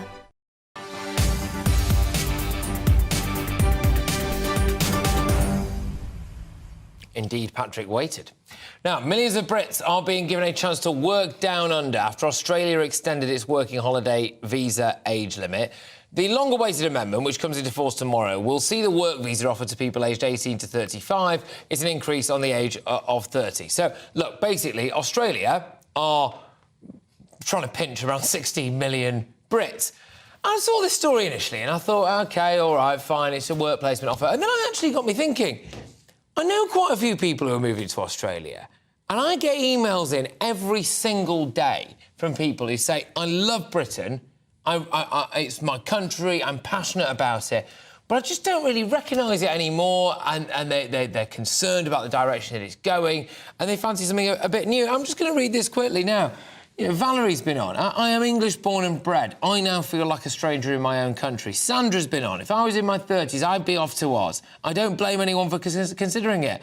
This country is well and truly screwed. I don't recognise this once great land we were. I don't want to get too negative about it. I think anyone who knows me knows that, obviously, you know, I'm very much love this country, and we are indeed Britain's news channel. But seriously, we have to hold a mirror up to people at times and ask whether or not you are considering leaving, and what is making you want to leave, if indeed it is. Clearly, the Aussies feel as though they've got a chance, don't they? I would also politely make the point that they are now in a position to be able to choose the kind of skilled person that they want, and also what kind of culture they would like to integrate within them as well. Shock horror, they've gone for us. But is it time to pack up shop and move to Australia? Joining me now is Anna Moran, the host of, I'll get this right, Britstralian. There we go. That looks a lot more complicated than it actually was to say. Yes, good stuff. Right, Anna, so go on, tell me whether or not you think it's right that Australia is trying to pinch 60 million Brits. Oh, I don't have an opinion on that, but I can say that I've made the move myself, obviously, and I did come over here on a working holiday visa 12 years ago when I was 26 years old, and it's a great place to live, and as you can tell, I never left. I'm still here now, and a lot of my friends who came over from the UK and Ireland are exactly the same, came over the same way as I did on a working holiday visa, you know, gave it a bit of a taste and decided that they wanted to stay here. So many people come on a working holiday visa and just never leave, not with the intent, they don't come here with the intention of staying, but, you know, it just happens. No, exactly. I think a lot of Brits did see what was kind of going on during the COVID lockdowns and thought, oh gosh, that looks quite totalitarian, which shattered the idea, I think, the traditional idea of what Australia was like, which seems like this pretty easygoing place where, you know, you can go and live your dream. Well, what is it actually really like over there? I mean, are there some concerns about that, or actually is it what you see in the pictures? Pretty much is what you see in the picture. It is a really laid-back lifestyle here. You know, you finish work and you go to the beach if you want to. Most of the major cities are beside the coast, so, you know, and the weather's generally quite nice. We're in winter at the moment, but even in winter, you get the sunshine almost every day. It really is a nice place to live. So it's understandable why when people do come out here on a working holiday visa, they do tend to want to stay. Does it feel like a country that's well run? Yeah, to me it does. I mean, I wouldn't be here if I didn't feel that way. So yes, definitely, I do think so. I really enjoy living here. I like my life, but the same as you. Everything you said in your introduction is exactly how I feel. I feel very British still. I miss home. I miss my family. I miss the culture. But I guess the benefits of being here outweigh that slightly in some ways, in that, you know, you've got the weather and the lifestyle, and you can always nip home for a holiday. I say nip home, it is a long flight, but can I ask, what's it like in terms of property over there and stuff? Is it quite easier to get on the property ladder and things? I think so. The only reason I say that is because over here, what I have found is that there are a lot of younger people that are able to own a home in comparison to, say, in the UK. A lot of my friends, it took them a lot longer to buy their first home. So they might have been closer to their 30s in the UK. Whereas over here, I think you will find people in their early 20s are able to purchase a property. Yeah, and usually a new build as well. Well, here in Perth anyway. Yeah, this is it. There is, I think, you know, a little bit of a sense that, you know, you can go and have a go over there, and that maybe more doors will be open to you. Look, thank you very, very much for coming on and for having a chat with me about it all. And good luck to you as well, living the Australian dream. Thank you. There's Anna Moran there, the host of Brits Training, which is a podcast about Brits in Australia.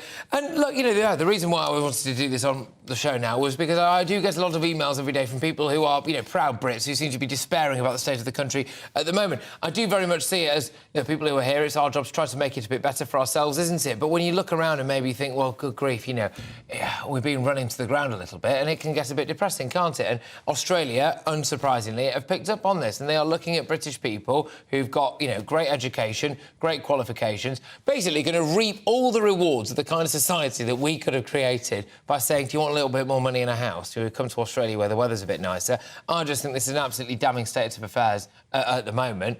And, you know, they're in a position to do it, aren't they? Because they've been managing their borders well for an incredibly long period of time. But you are watching and listening to Patrick Christys, me here on GB News. And I will be asking, yes, is art rubbish? I'm also going to be filling you in as well on all of the latest from France, because it is absolutely kicking right off over there. Non-stop, in fact. At least 10 major French cities are essentially under siege at the moment. Reports of people stealing the police's weapons, firing it in the streets. France is in flames. Macron is on the brink. Are they on the brink of their kind of George Floyd race riot moment? We'll be talking about this in just a tick. Stay tuned. First and foremost, I am a GB News fan, and I was before I was working here. Just love the fact that we're asking the questions that a lot of establishment media won't ask. With a bit of a twist, we not only want to inform you, but we want to keep you entertained. It's worth the drive because you get in and the team's all ready and waiting, they're itching to go, and it's a proper little family. GB News is the people's channel. It's the audience that makes the programme sing. We're giving our viewers and our listeners a voice. I see the thousands of your letters, tweets, emails, you name it, coming in. Britain is broken. How on earth did we get into this mess? But more importantly, how do we get out of it? The establishment had their chance. Now we're here to represent you. It's time for something different. It's time for GB News. I'm very patriotic. I believe in Britain. Our best days lie ahead. Britain's watching. Britain's watching. Join us here on GB News. The people's channel. Britain's news channel. Join me, Patrick Christys, Monday to Friday, 3 till 6. We tackle the day's news agenda like you've never seen before. It's high tempo, high octane, the most controversial topics and the best guests. You will not be able to take your eyes and ears off it. I'm not afraid to ask the questions that you really want answered. 3 till 6 p.m, Monday to Friday on GB News, the People's Channel, Britain's news channel. I'm Andrew Doyle. Join me at 7 o'clock every Sunday night for Free Speech Nation, the show where I tackle the week's biggest stories in politics and current affairs with the help of my 2 comedian panellists and a variety of special guests. Free Speech Nation, Sunday nights from 7 on GB News, the People's Channel, Britain's news channel. GB News has its own late-night paper preview show, Headliners, where comedians take you through the next day's top news stories. You don't have to bother reading the newspaper, we've got it covered for you. Headliners, every night at 11 p.m. and repeated every morning at 5 a.m. We won't send you to sleep like some of the other paper review shows out there. GB News, the People's Channel, Britain's news channel. Join me, Camilla Tominey, on Sunday mornings from 9:30, taking the politicians to task and breaking out of SW1 to see how their decisions are affecting you across the UK. Bursting the Westminster bubble every Sunday morning, only on GB News, the People's Channel. Britain's watching. Every Sunday from 11, join Michael Portillo. There will be topical discussion, looking at the week before and the week to come. So kick back and relax at 11 a.m. on Sundays on GB News with me, Michael Portillo. GB News, the People's Channel, Britain's news channel. What you get for breakfast is something that, if we do our jobs right, you will wake up to news that you didn't know the night before. It's a conversation. It's not just me and Eamon. We want to get to know you, and we want you to get to know us. From 6, it's Breakfast with Eamon and Isabel. Monday to Thursdays on GB News, Britain's news channel. Hi, I'm Dan Wootton. You can watch me live on GB News Monday to Thursday from 9 p.m. And did you know that you can also watch and listen live on our website, gbnews.com. You'll always be up to date on the latest breaking news, as well as enjoying the best stories, opinions and shows. You can even join the debate under our live player as you're watching. So head straight to gbnews.com on TV, radio and online. GB News, Britain's news channel.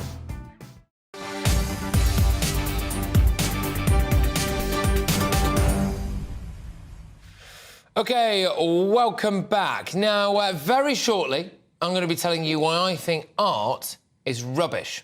But before that, the latest from France. Very concerning situations. The French are bracing themselves for a fourth night of rioting, serious, heavy-duty law and disorder. Mark White, our Home and Security Editor, was telling us a little bit earlier on about some very concerning scenes which appear to suggest that rioters have managed to get their hands on police weaponry and have been firing it in the street. Emmanuel Macron has now cancelled every single major public gathering in the entire country. All of the police force pretty much is being diverted to deal with the riots and the disorder and the disruption that's taking place in France. Macron is on the brink. It's also worthwhile noting that this is a little bit of a George Floyd-style moment in a way, in France. A 17-year-old boy who is of ethnic minority heritage was killed by a police officer during an altercation there. And that actually has sparked riots where it's being whipped up by a lot of people on the far left who are saying that look at how the ethnic minority community has been disenfranchised and marginalised, etc. And there's been footage that has emerged, which I'm hoping I'm going to be able to play you in a second, of people with AK-47s on the streets firing them into the air. And I understand that we do actually have a clip of that now.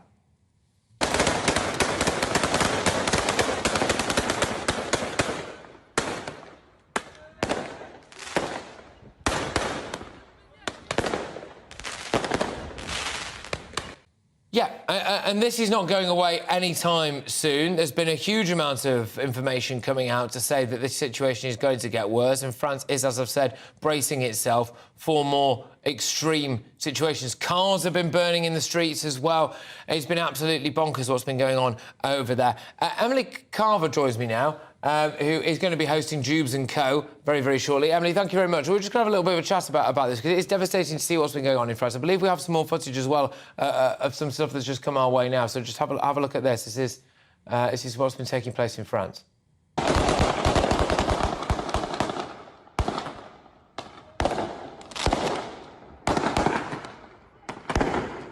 Okay, yes, there we go. So this is, again, more instances of a mixture of gunshots and fireworks on the street.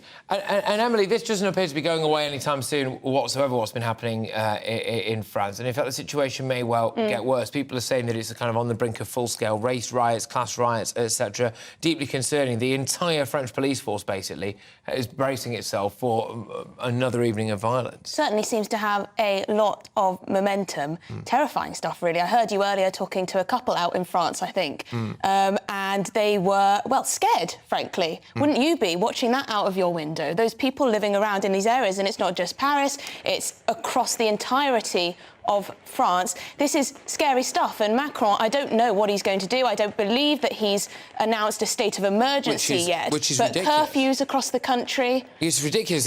You're exactly right. This is a really good point. Emmanuel Macron has not yet announced a state of emergency, despite banning any single public gathering in France, essentially telling every single police officer to take to the streets. At least 10 French cities, there are scenes like what we're witnessing on now, unprecedented scenes of complete and utter lawlessness. This is a war zone. France is now essentially Well, you've got to think of Macron. Why has he not declared a state of emergency? Could it be that he worries about the impact on his international reputation of France? I mean, look at this. This is what you would not expect in a European country, is it? Look at it. But you know what I mean, it is really devastating scenes, absolute lawlessness, people running around with weapons, AK-47s, you said. Where are they getting this weaponry from? Probably from across from Eastern Europe, etc. Comes into European cities in the West. Just tie into something that I don't know about you, but I'm deeply concerned that it's going to come this way, frankly. Sweep across Europe like a wildfire, get across the Channel. Well, you have to remember, Patrick, though, that France has a difficult situation with minorities, particularly North Africans in France,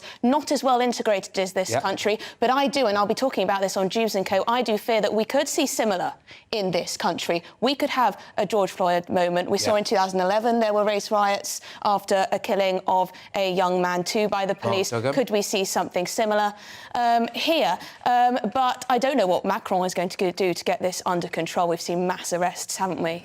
Exactly. And whilst we stay on these shots, and let's just stay on them for a while, because, like I said, France is bracing itself for another night of unprecedented violence. We talk a lot on this channel, and we show you clips a lot on this channel, don't we, of, riots in France and the strikes, and it's not uncommon for the people, especially in Paris, to take to the streets. Some people say that's great, because it shows that they care, but this is absolutely Can you imagine young level. families, children in those buildings, in that housing? I don't know if that's social housing or if that's just, a normal housing there. People must be quivering. But this is something that I am concerned is going to happen over here. It's worth reminding ourselves exactly why this has happened. Now, it does appear that there was, no real massive excuse for the police taking such drastic action and shooting dead a 17-year-old boy behind the wheel of a car. But hundreds of thousands of people right across France now, largely from ethnic minority communities, stirred up, it must be said, by the far left, from what we can gather, are taking to the streets to complain about police brutality. This is an individual, this 17-year-old, with a criminal record as long as your arm, who tried to speed through and away from police officers, who, absolutely may well have acted too heavy-handedly.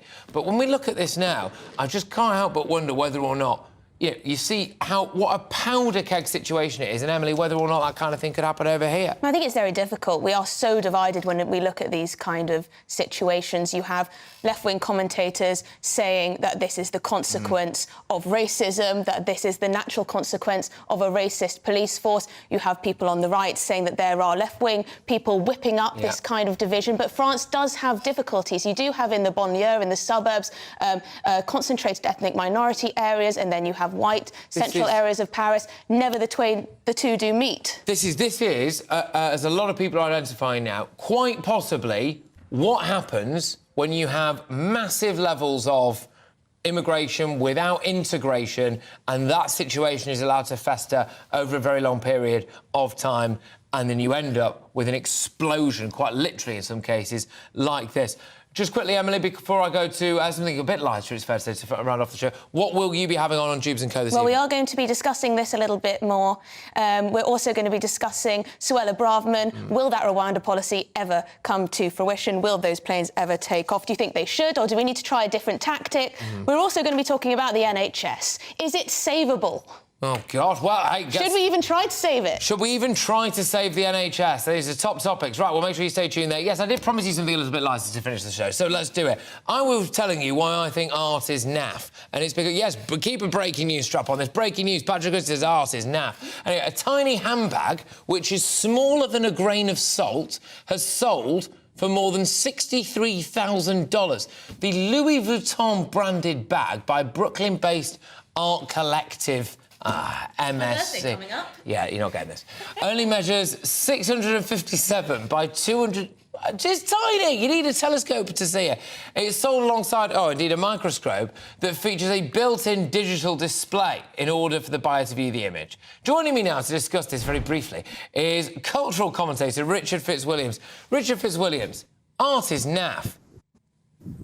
Well, you could ask what is art, and in 1917, when Marcel Duchamp exhibited a urinal, calling it Fountain, that made or opened the floodgates. And quite honestly, we used to talk about line and shape and form and this sort of thing. Frankly, you've had art movements such as Dadaism, Futurism, Surrealism.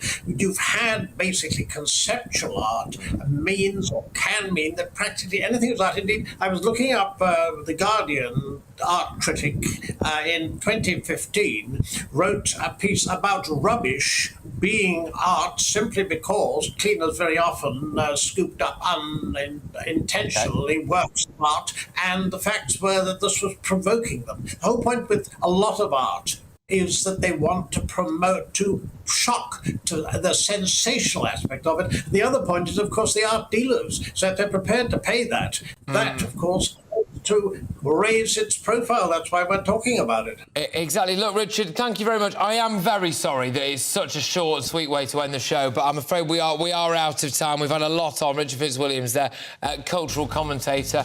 Right, up next is the wonderful Emily Carver with Dewbs and Co. Should be Carver and Co, shouldn't it, really? I will see you tomorrow. I'm popping up on Nana's show. It's about 5 p.m, so I will see you then. Take care, everybody.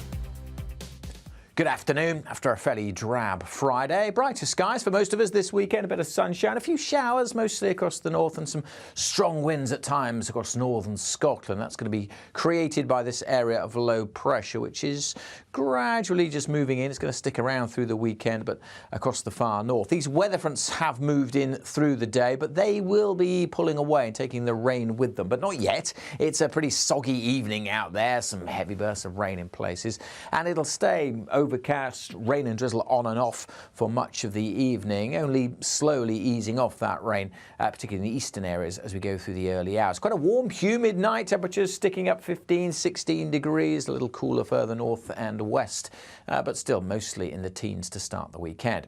We also start the weekend with a lot of clouds, so a fairly grey morning, a little bit of light rain here and there, but I think most places will turn dry and brighten up with some sunny spells. Main exception to that will be northern Scotland, particularly Shetland, where it could be a very wet day, and the wind's picking up here too. Plenty of showers coming in over the mountains in the northwest, bar the odd one for Northern Ireland and northwest England. Most places will be dry and bright. Quite warm again in the southeast, 23, 24, cooler further north, temperatures in the high teens, so close to average, but feeling colder in the winds, which will strengthen on Saturday evening across the northwest, getting very gusty here through the night and into Sunday. Further spells of rain over the northern Ireland. Like all families, we have arguments every now and then, but actually we agree on what the mission of GB News is, and that's the most fundamentally important thing. GB News provides the kind of platform that lets all voices be heard. We don't hold back. We're free to say what we really think. Just because some people who live in a tiny little Westminster bubble think that their particular story is important, that's not the most important story for me. And often there will be difficult stories, stories that you won't find on the establishment media. Because what people think in the north of England may be very different to what they're thinking in the home counties. We're going to carry on telling the world what life is really like for households.